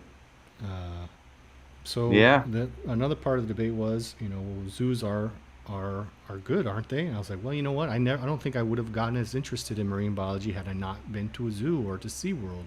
So I guess there Yeah. are pros, but now that I've delved into it, or I've received just a little bit of education regarding the subject, that these places aren't, they're not. It's not cool what's Yeah. happening there. No, but if you think about it, would they be good? Because of course, I was trying to find within my mind a reason why you could justify a place like SeaWorld or the Miami Seaquarium or whatever. And then I was thinking, what if it's like to rehabilitate injured animals? Would that be good then? But then you have to release them as soon as they're rehabilitated. So then you wouldn't teach them to do tricks. Well, this is how I ended the debate previously. If they offered you, and I mean that to the people listening, if they offered you that you could live in a cage that had just enough stuff in it to make you, not even to make you think, to try and trick you into thinking that you were free, and they promised you that you'd always get food and you would live longer because you had the best health care, would you agree to live in a cage? No, man. I mean, would it be a nice cage? For 5 months we've We've been in and we could cages. still Yeah, go yeah, out yeah, and we yeah. could still True. we could cook whatever we want and people can't accept that, so Yeah. that's kind of Yeah. my viewpoint on the whole zoo thing. I don't know how to segue out of that one, but I don't know. But meanwhile, you know what is like a zoo? A prison. And you know what we were talking about earlier today? COIBA prison. At the And- COIBA cabanas, you can get ghosts and you can get insects at the COIBA cabanas. Hey, that's a really good jingle, I think, for the Ministry of Tourism All for their original. cabanas. I just made it up just now. There's no other song exactly. Yeah, like that one. seriously. No. I just came with this article. It's funny because I was looking. Oh, looks like. Our internet's down. Internet down. I'm gonna record while our internet's down. We're gonna get Joe back soon. As soon as our. Here we go. We're back. Okay. Take us 10 steps back. You found an article. We're gone again. Okay. Are I you found an with us? article where they interviewed. Yeah. They Okay. interviewed this ranger, this former U.S. ranger. He goes by the name of Chuck Chuck. Holton. And this is what Chuck has to say about COIBA. He says, the island is absolutely malicious. I've been around the world and I've never been anywhere where I felt so much like nature was trying to kill me. He said, everything on the island wants to bite you. Everything is poisonous. It's not a fun place to go camping. It's probably the most Indiana Jones style adventurous place I've ever been to in my life. So that seems like it's good and bad, Yeah. I guess. If I'm for so you, an Indiana Jones type of adventure is what you're going for. But yeah, he says that everything in COIBA wants to kill you, man. He says it's a huge, unforgiving landscape which can turn on you in an instant. This sounds like the beginning of a movie. Well, I mean, how dramatic can you be? I mean, the Indians live in the rainforest, no problem. Prisoners and inmates live there for their whole lifetime. This is like a Bear Grylls thing, where it's, this is the most dangerous thing you'll ever see in your entire life. And meanwhile, he cracks a beer and, He says, we're talking about a place with mutant animals, trees that can hurt you, and crocodiles that lay hiding in the wait. So I'm guessing the trees there can move and they'll grab you as you're walking. You're kind of walking and they'll like grab you. Cool. There's a walking palm tree, by the way. There is? Yeah. It's Is a it real thing. an ent? It's an ent? And then he's like, I want to be on your show. But he's still on his way. It's going to take him like 800 years to get here. All right. The way it works is that the tree is always falling. Uh-huh. So you've probably seen it before. It's like a skinny palm tree, and then it has those Mm-hmm. roots coming out of it. Right. So Ah. the tail end of it dies off, and then the new roots keep coming, and the next thing you know, this palm is on the other side of the forest. So it's a That's walking palm. crazy. It's Oh, amazing, dude. wow. Incredible. Wow. And this tree is alive. It's alive. Everything's alive and pulsating with colors and shit that we can't see. And then we go and we cut down this tree and we drink its coconuts. Yep. He's That's like, oh, you're sucking on my balls. Man, that's a It's the rude. after party. I'm sorry, We everyone. can say anything we want. Yeah. Hey, let me tell you what else your buddy Chuck has to say. He Tell me says about Chuck. there are a lot of species of animals that exist there. There are mice the size of watermelon, deer with short legs, strange lizards you don't see anywhere else, as well as gigantic bats. There are trees that when it rains, as the water filters down, it produces an acid that will burn you if you're standing underneath. There's also snakes that fall out of the trees. What the hell? Where did he go? Where did That's he the thing is, go? COIBA was also used as military training grounds for the U.S. Army Special Forces. Are there trees that turn water into acid? I'm sure there are, dude. There's bugs There, that they pee on you, you'll get a big blister. man, well, apparently they're in COIBA, these acid trees. Man, that's amazing. Yeah. It's a Wow. wonderful place that we should protect. Yeah. I'm telling you, man, if you want to see bats the size of watermelons, that's crazy. Yeah. I want to see what else Chuck said, man. He said a bunch of crap. He said he first learned of the prison when he was involved in the American invasion of Panama in 1989. He heard stories of its histories, where prisoners formed tribes that would engage in raging gang wars. There were also reports of cannibalism and failed escapes. Prisoners would sometimes escape in the 80s, tired of forced labor. The guards wouldn't even bother to look for them, as they'd either die or come crawling back in. For the beating, they'd Whoa. come crawling back like, please give me a beating. I can't take the acid trees anymore. That's right. Wow, man. He says when Mr. Holton, check this out. When Mr. Holton saw the prison for the first time, he was on a team mission. He was probably like Delta Force, I think. He was on a team mission to search the entire building. What they found was shocking. There were some political prisoners who were being held there on the island. But what we didn't know was that there were a few cells that were packed with people, he said. The guards were left there and told us not to go in as they all had AIDS. Oh, man. That's shocking. Those are your buddies, the AIDS guys. Hey, those are the ones that don't get beat, man. He says, we realized that several of the men in the cell had perished in the days before we got there. The dead men had left with the living. You can imagine the smell of the several corpses that had been rotting. Yeah, that's horrible. There was also a man who had been put in a cell, essentially a concrete box with no windows, light, toilet, or furniture. He was fed once a day through the bottom of the door. Whoa, he had gone insane, and he was living in 8 inches of his own filth. Nasty. He was rolled up in a ball, screaming and demanding to put back inside as the sun hurt him. There was a lot of misery there. Wow, that is crazy. Crazy, dude. That was crazy. Indeed. So maybe Chuck has some points. He has some valid points. That should be. I don't really. His book should be I don't- handed out as a tourist guide so people don't go there. That's right. He'll be like, don't ever go to this island. The mutant bats will eat you alive. Sure. There's bats are super. You know how much I love bats, dude. They're so cool. Yeah. Hey, bats are the bomb. Yeah. Bats are the bomb. But I don't know, man. I think it sounds kind of crazy. I think what surprises me the most is the level of torture that humans can inflict on each other.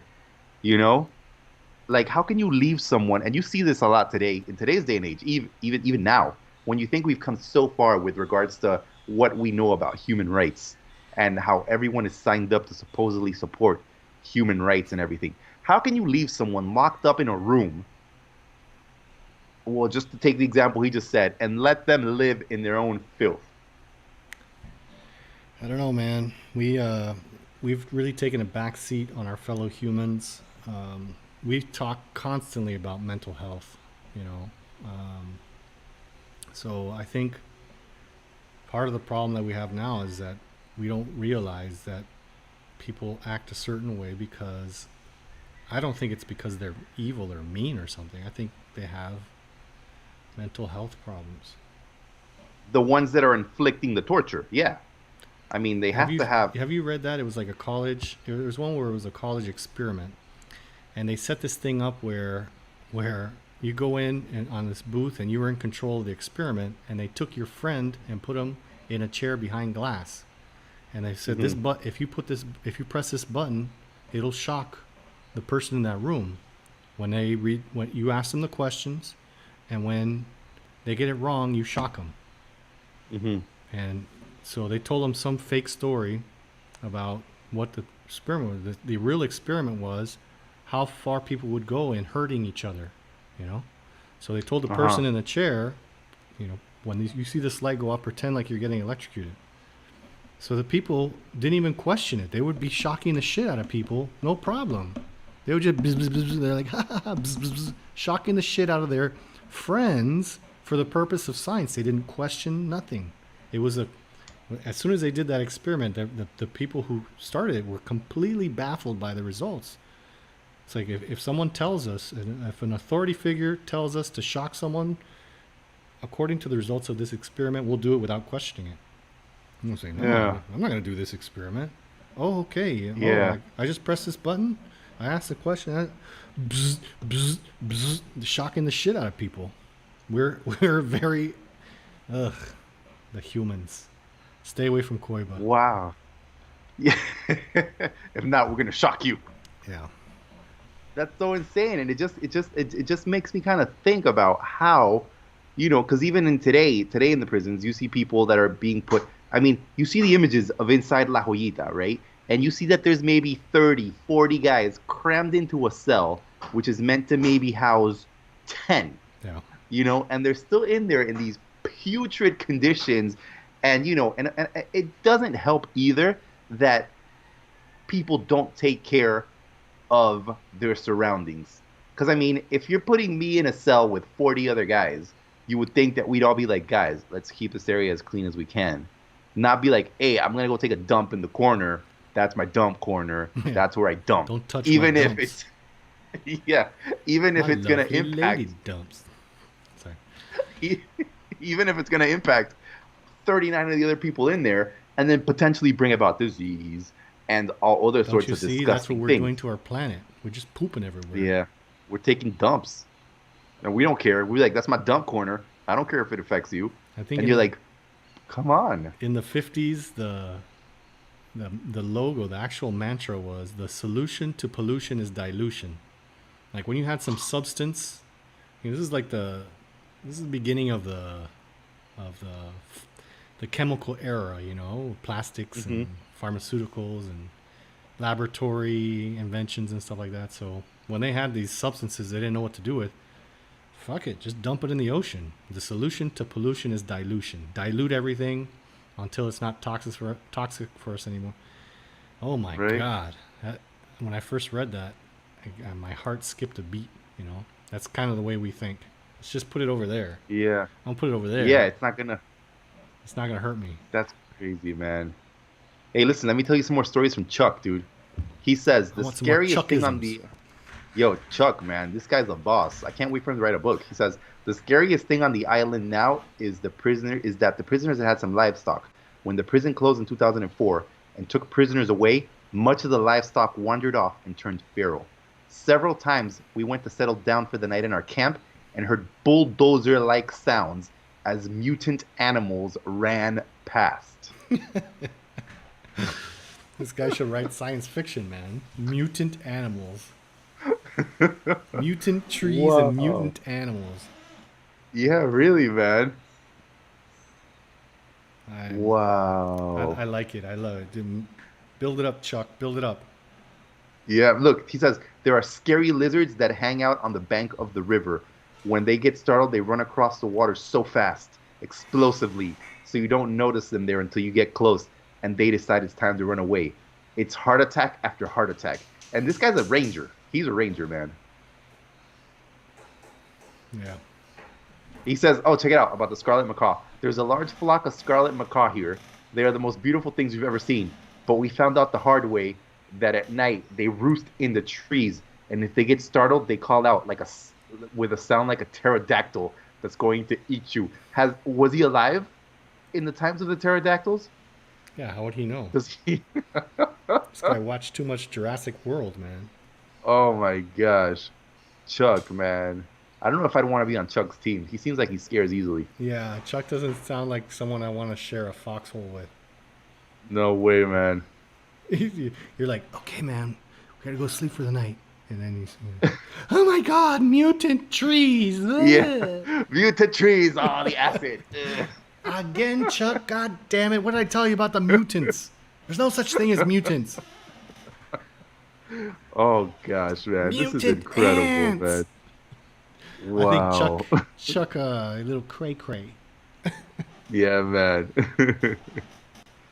That's incredible. But you know what I would like to see? Because I've seen a lot of pictures of like there's a gravesite. There's a huge cemetery, which is where they buried all the prisoners. Mm-hmm. That would be like scary to see. It would be interesting to see it and scary to see it as well. Because think of all these guys that they died there and they were like, okay, this is where you will get your eternal rest in this island that made you miserable Mutant and that made you suffer Island. for so long. Mutant Island, yeah. Man, how bizarre, dude. How bizarre. Yeah, but yeah, I don't want to go with Chuck. No, I'm not going with Chuck. I don't want to go with that guy, man. I'm sending him to write the brochure description. Seriously, man. I'm really surprised that up until this point there isn't sort of like a hostel there, you know? Like with some hippies and stuff that they're like, come and stay at our hostel in COIBA, man. We drink rainwater from mutant trees. Mutant tree sap. Mutant tree syrup on our pancakes. Seriously, man. Oh, check this out. And then there's another story of a guard who believed he was chasing an escaping inmate, only to find that it wasn't a man, but it was a ghost of a man. And then he shot himself, supposedly due to the horrors he had seen in the ghost's face. I heard that one. Others tell of a guard's spirit who walks the halls dragging his nightstick along the cells. There are claims of blood-curdling screams that come from within the crumbling prison buildings, doors that creak open and slam shut, and inexplicable voice and footsteps. Scary. Hey, so tell me then, when you were growing up, when you were a youngin, like when would people tell you like, HB, yo, if you don't straighten up, we're gonna send you to COIBA? No, it was like between kids, like, tú te van a mandar a COIBA, te van a mandar a COIBA. COIBA had like this infamy of being a place like they sent. But you what do there you to imagine die. it as? Dude? What do you imagine it as? Sharks. Like you say, I'm gonna try to escape, and the sharks eat you up. So that's in my mind as a little kid. I just saw like, I think Jaws was big back then, you know. So Yeah. Jaws. That's it. And it wasn't possible. So when was the first time that you ever took a boat trip around that area? Did all these memories come back? Were you like, oh man, the sharks are gonna eat us all? No, because I'd already been to the Galapagos. I actually swam with a 3-meter mako, not by choice. What? If you're caught in the water with a shark, you don't want the mako, the bull, or the white to be one of them. But you know, that's just it's not that they eat humans; it's that they're more aggressive. They don't. So what would they do? It's not what they do. Is you think about the probability of them attacking it's like a scale. You know, you have a docile white-tip shark. If you bother the shark, if you molest the shark and bother it, he'll bite you.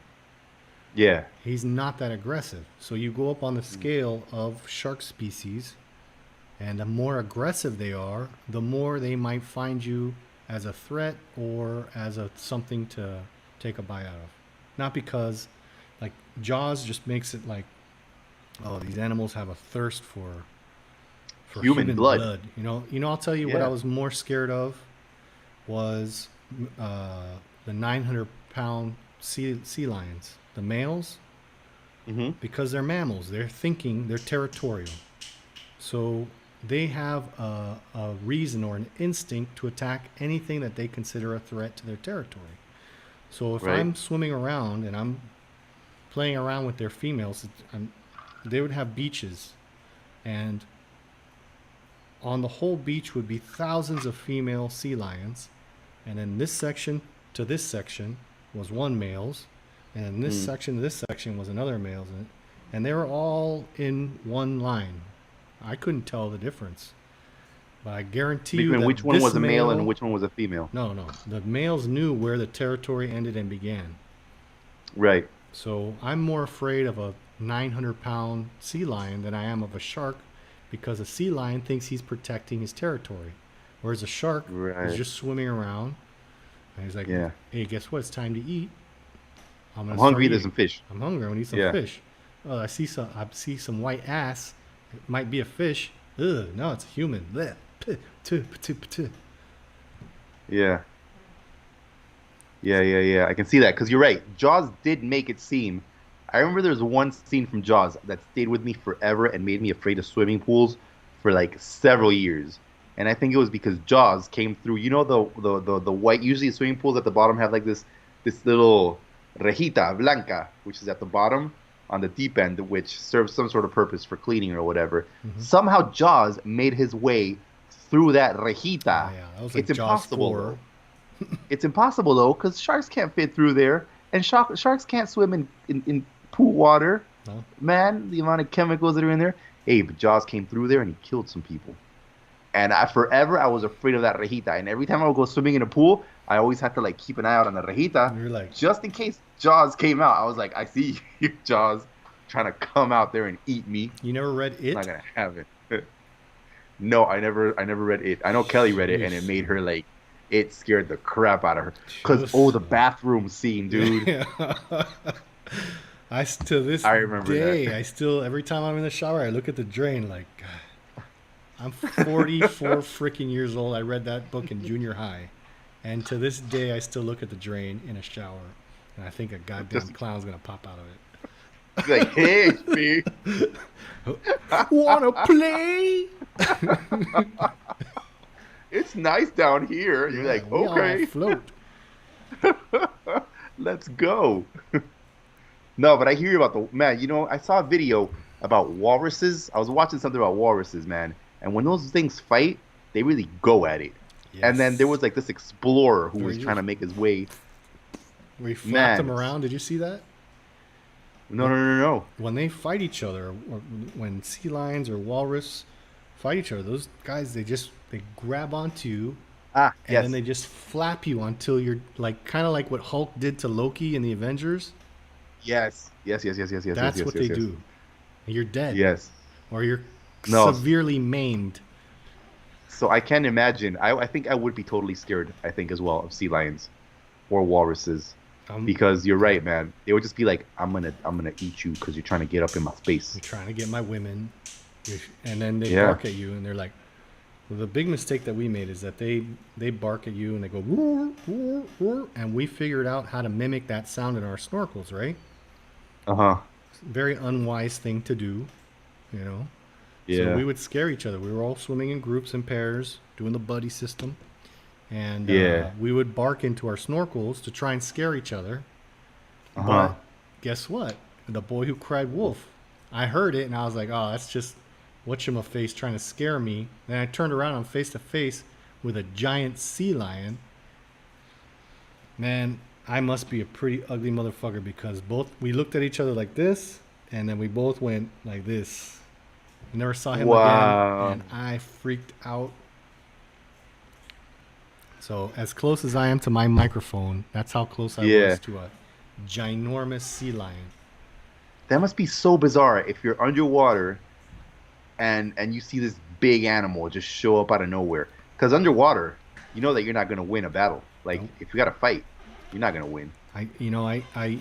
As far as being tested and being able to control the chaos and utter fear in my mind, I can tell you on that occasion, I completely failed. I completely failed because I was scared. I knew that thing would just flap me around like a little piece of meat. But on another occasion, the captain of the boat, he told me, he's like, if you go down the white tips, see the Galapagos are volcanic, much like COIBA is. Those reefs are volcanic reefs. So when so they have steps to them.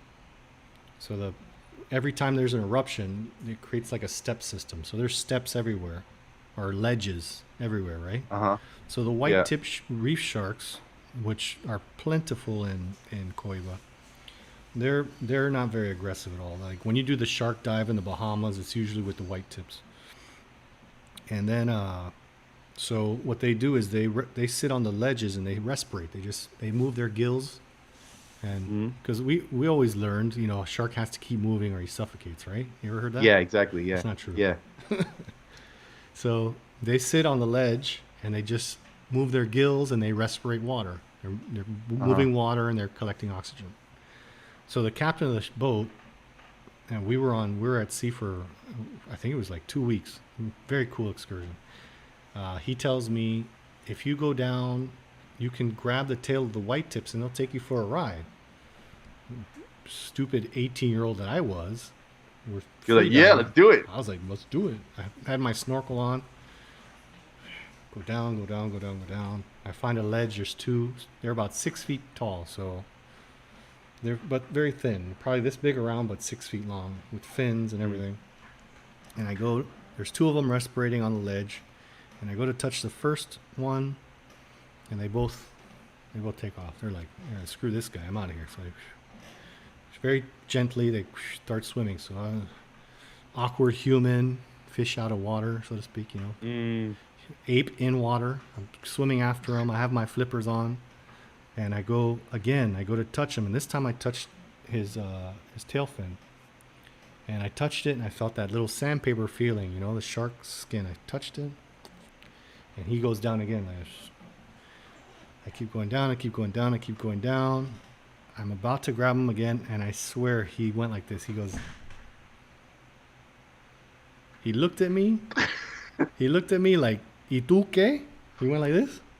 And he went like, boom. And he left. And I never saw what direction, where he went. It's when he decided to leave, he was gone at a speed that I couldn't, through my little mask, I couldn't find him. He's gone, completely gone. So then I look up, and everyone is about this freaking big. And I was like, shit, I went too deep. And I'm not going to make it back to the surface. I'm not going to have enough oxygen. But as we were diving 3 times a day. I was a young punk, excellent shape. As I was, and you were free diving, so you were going down. You were like, yeah, I was deep, dude. I don't know how deep, but and I never went spearfishing with these guys, so I never really developed that breathing technique that they do. You know, where you slow your heart down. But we were diving 3 times a day, and I was in max physical condition. I went pretty deep, but as you surface, the oxygen in your lungs starts to expand, and you feel better. And I get to the surface, and some people were filming me and stuff. And we get back to the boat, and my professor, Dr. Peterson, is like, "What the hell was that all about?"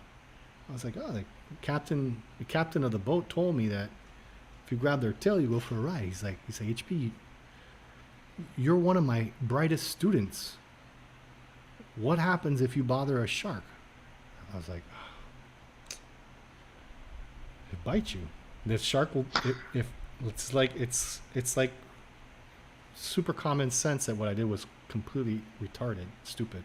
Yeah. Yeah, but I don't know. In the moment, I did it, and I came back. He's like, "What happens?" Well, you would think the sea captain has this information that you'd never thought about, and you were like, "This guy spends his life at sea, right?" Me and him didn't get along too well. The sea captain and you? Yeah, I had an incident with him earlier in the trip. You tried to steal his girl? Well, we ran into a boat of European ladies, and we started swimming with them. And then, you know, when everyone else went back to the boat, then no one's like, "Hey, we're missing Elliot and HB." So he had to turn around and come back and get us. Well, we went on these people's boat and had him radio over to them, and so he wanted to find me and charge me for the diesel. So he's a bit of a dick, I guess. Bad boy. Another thing that Hey, we did quick- was we were in port and anchored, and you're not allowed to dive when you're at anchor because you get run over by a boat, right? Ah, I didn't know that. However, there was sea turtles mating. This is one of the most amazing things I've ever seen. Of course, we jumped right in with our cameras and went to take pictures. The male sea turtles have a nail, like a sharp nail on their male flippers, and that's what they hook onto the female carapace. That's how they hook onto Right. the shell of the female while they're doing their thing.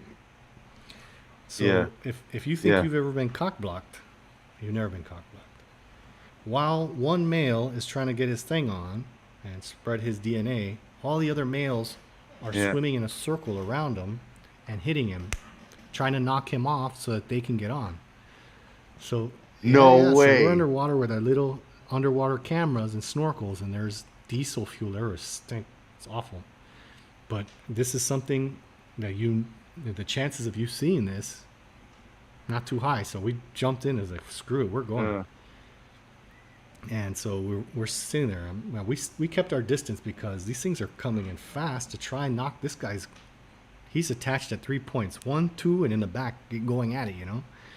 Yeah. And these things are just Yeah. coming and boom, battering him, boom, boom, boom, boom. All the other males trying to knock him off so that they can have a chance with the female.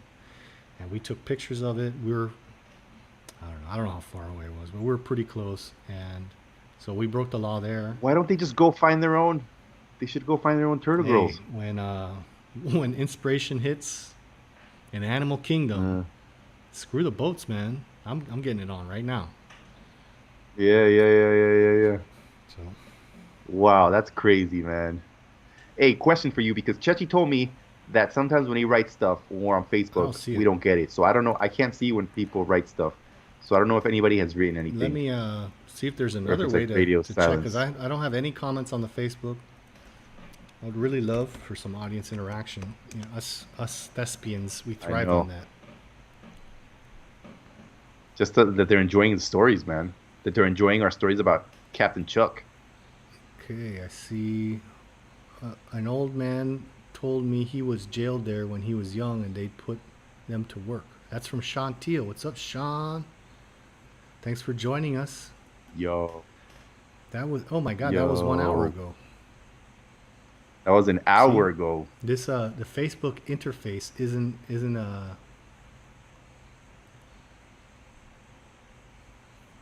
No, man, it doesn't allow. we had they changed the interface. Anyway, let's talk about something else. We'll try and work on this. Yeah. See if we can't get this working. Maybe have one of the options set up differently. But Facebook and Yeah. Instagram recently they kind of merged the way that you can control comments. So most likely I have it set up improperly. It's user error. That's all right. Well, we've got 7 minutes before 5. Truth. So I don't know, man. Any more Chuck stories? I think there's no more Chuck stories, dude. I think Chuck's writing a book, so we should keep an eye out for that, just to make sure we can read Chuck's book. I just found this other thing about this girl from New York who she went diving in COIBA, and she was like, "Oh my God, there was a prison there." So, so yeah, she took a lot of pictures of herself. From a pointing at touristic things. point of view, I mean, the average hiker or the average tourist probably isn't going to enjoy COIBA. They're not going to understand the biodiversity. They want to see a monkey and they want to see a sloth. You know what I'm saying? And Yeah. when people conjure images of coral reefs, they're thinking of Atlantic or Caribbean coral reefs, which are much more colorful. And I don't want to take anything away from the Pacific coral reef, but it's darker because it's deeper. So a lot of people don't go to COIBA. Listen to Chuck. It's a horrible place. Leave the place Yeah, alone, mutant trees. untouched. That's the way it should be, in my opinion. But I'm definitely going to go without you sure. guys. Just want to let you know. Yeah, but we're gonna do it right. Hey, listen. Apparently, there's like a 10. I've heard stories about a 10-foot crocodile that lives there. His name is Tito. Have you heard about Yeah, him? There's a few legends of crocodiles. There's a picture of them, of like this one guy like pulling pulling on a crocodile's tail or something like that. Yeah, that's crazy. Look, it says the lodging offer is simple: a few cement blocks of 8 beds to a room and a shared cold water facilities. The basic digs naturally keep the crowds thin. That meant we had our backyard beach pretty much to ourselves. That's pretty good, Yeah. man. Sunrise beach to yourself is always pretty cool before the tourists get there. Yeah, for sure, man. Definitely a place to visit. I've never scuba dived, so I would love to learn to I've scuba never, dive like, I've always so that I gotten could do that. around with free diving, so I've never really seen the need to get certified for scuba. Right? Okay, okay, okay. Well, we have to go free diving then. I'm down. For sure. But yeah, man, no, it seems like a beautiful, amazing place. I think we should all visit it when this is all over. And this is what I was saying when you went over to get your drink beforehand. I was like, man, I've learned about so many different locations that I definitely want to visit in Panama when we're able to visit places. Because before it was like, let's travel, let's get out of Panama. But there's so many things you can see here that you will enjoy next Keyword, level, man. internal tourism, and that's, I mean, the growth of any country's tourist system has to start with internal tourism. Everything right now is focused on getting foreigners here and charging them a lot of money. That's not the way you do it, man. You No. I mean, one of the reasons the Zonians enjoyed Panama so much is because there was so much to do and it was affordable, you know? And Yeah. that system is long gone, you know? Yeah. You know, one of the things that I enjoyed a couple of years ago, I went to visit. Well, Where? I had been wanting to go there Where had you for visited? years, Oh, man. Sarigua. Yeah, yeah. Tell us about that. Sarigua. I had been wanting to go there for years, just because you hear about the Desierto de Sarigua, Desert Sarigua. I have been wanting to go there for years, for years, for years. So we happened to find ourselves in Chitre for a wedding, and I thought, hey, this is the perfect time to go. And I was so happy. It was such a nice experience to finally visit this location that you've heard Paint us so a much picture, about. man. It was vast, like massive, massive red dirt everywhere. It totally did not feel like Panama whatsoever. And they had these like towers where you could climb up to just so you could see how it extended. And it was so hot. You know how when it's hot, the ground sort of like reflects the heat? So it looked like you were seeing water, but it was just kind of like the extent of it. It was really, really Nice. cool, man. Did they? Really cool. Red, How did dry. that Oh, desert man, get started? incredible. Well, wasn't it because of the cattle industry, right? Yeah. Because they were just chopping down land. The cattle were Yeah. eating it all, man. They were Deforestando deforestando. on a crazy train rate. Yeah, and now we ended up with a desert, which is ridiculous. Because I mean, hey, if it happened there, it can happen anywhere, right? So Sarigua, what was the But- what are your highlights from the Sarigua visit? Well, I think first of all, it was just kind of completing like a sort of like a lifelong, well, not lifelong, but I've been wanting to go there for a while. So it was really special just to be able to do that, just to kind of see how different the climate was compared to everything else. Because I mean, I'm used to seeing dirt patches here and there when you're like in El Monte and all that stuff, but just not really realizing how big it was. Like I think that was the biggest impact. And just to think that type of biodiversity, desert-like, exists here as well. Because if you think about it, you can go to that area, which is very dry, very arid, very much like a desert. But then you can also go to Boquete or Huarcan, which is like the highlands, and it's cool and all that stuff. And then you can go to the beaches, which have their own sort of climate going on over there. So just kind of it just kind of seeing how much is packed into this little country. That's always what's been one of my like I've always, from a producer's point of view, from the production of film, you have things in relative proximity. You can go to a desert, you can go to rainforest, you can go to highlands, you can go to the beach, and it's all a couple hours from where your base camp is. Yeah, man. Yeah, and it's well, just reading here really quickly. Yeah, it's basically it became the way it is just because of deforestation, because of the people in the area that were just exploiting cattle. and it just kind of left it the way it is, which is pretty tragic when you think about it. It is very tragic. Again, going back to that limpieza, just like cut everything the hell down, and then you have cattle going over it. Raises the acidity of the land, and underneath any rainforest is going to be clay. The only reason a rainforest prospers is because you have a root system, you have leaves, and then you get a topsoil that covers that clay. So you only have maybe a foot of substance, of substrate for something to grow in. So as soon as you cut those trees down, the roots are gone. Everything will wash away and turn into a desert.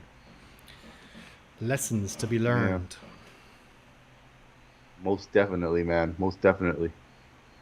All right, my friend. We've reached 5 p.m. Peace out. Time to peace out. Beautiful, beautiful stories today. We got Crazy Chuck in there. We got all kinds of. I went off on. I was preaching. I was on a soapbox. I don't always do that, but I enjoyed it. Like, I'm not gonna lie to you people. Hey, it's good sometimes. It's a good feeling. DJ Preach. That's another AKA. MC. DJ Preach. MC DJ Soapbox. Preach. How about that? MC Soapbox. I can be DJ Testify. All right, my friends, sign us out. Sign us out. We're wrapping up for today. I'm handing it off to Jose Mosquito to wrap up this episode. Guys, thank you so much for joining us. Again, another quarantine Sunday when we're all locked indoors, but we're hoping that when you're in your home, you're finding cool, positive things to do, keeping your minds fit, and joining us as well, because we have a lot of stories to tell. HB went to the Galapagos. He tried to hug a shark. The shark swam Social away. Social distancing. Which is good for him, because if not, it would have fit him. Social distancing. Sharks do it For best. sure. So thank you for joining us. HB, I love you. I love everybody that's watching. To you, Joe. Hearts to all the RapScallions.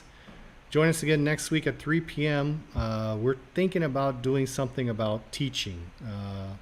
The landscape of teaching has changed, so we're going to get an expert. We're going to get an expert, Truth. and they're going to give you some tips on the best way to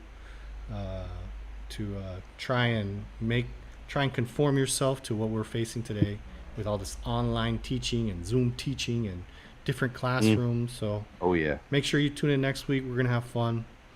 And if you're not, we're going to send you to Gladiator Island. All right, guys. That's right. Peace out.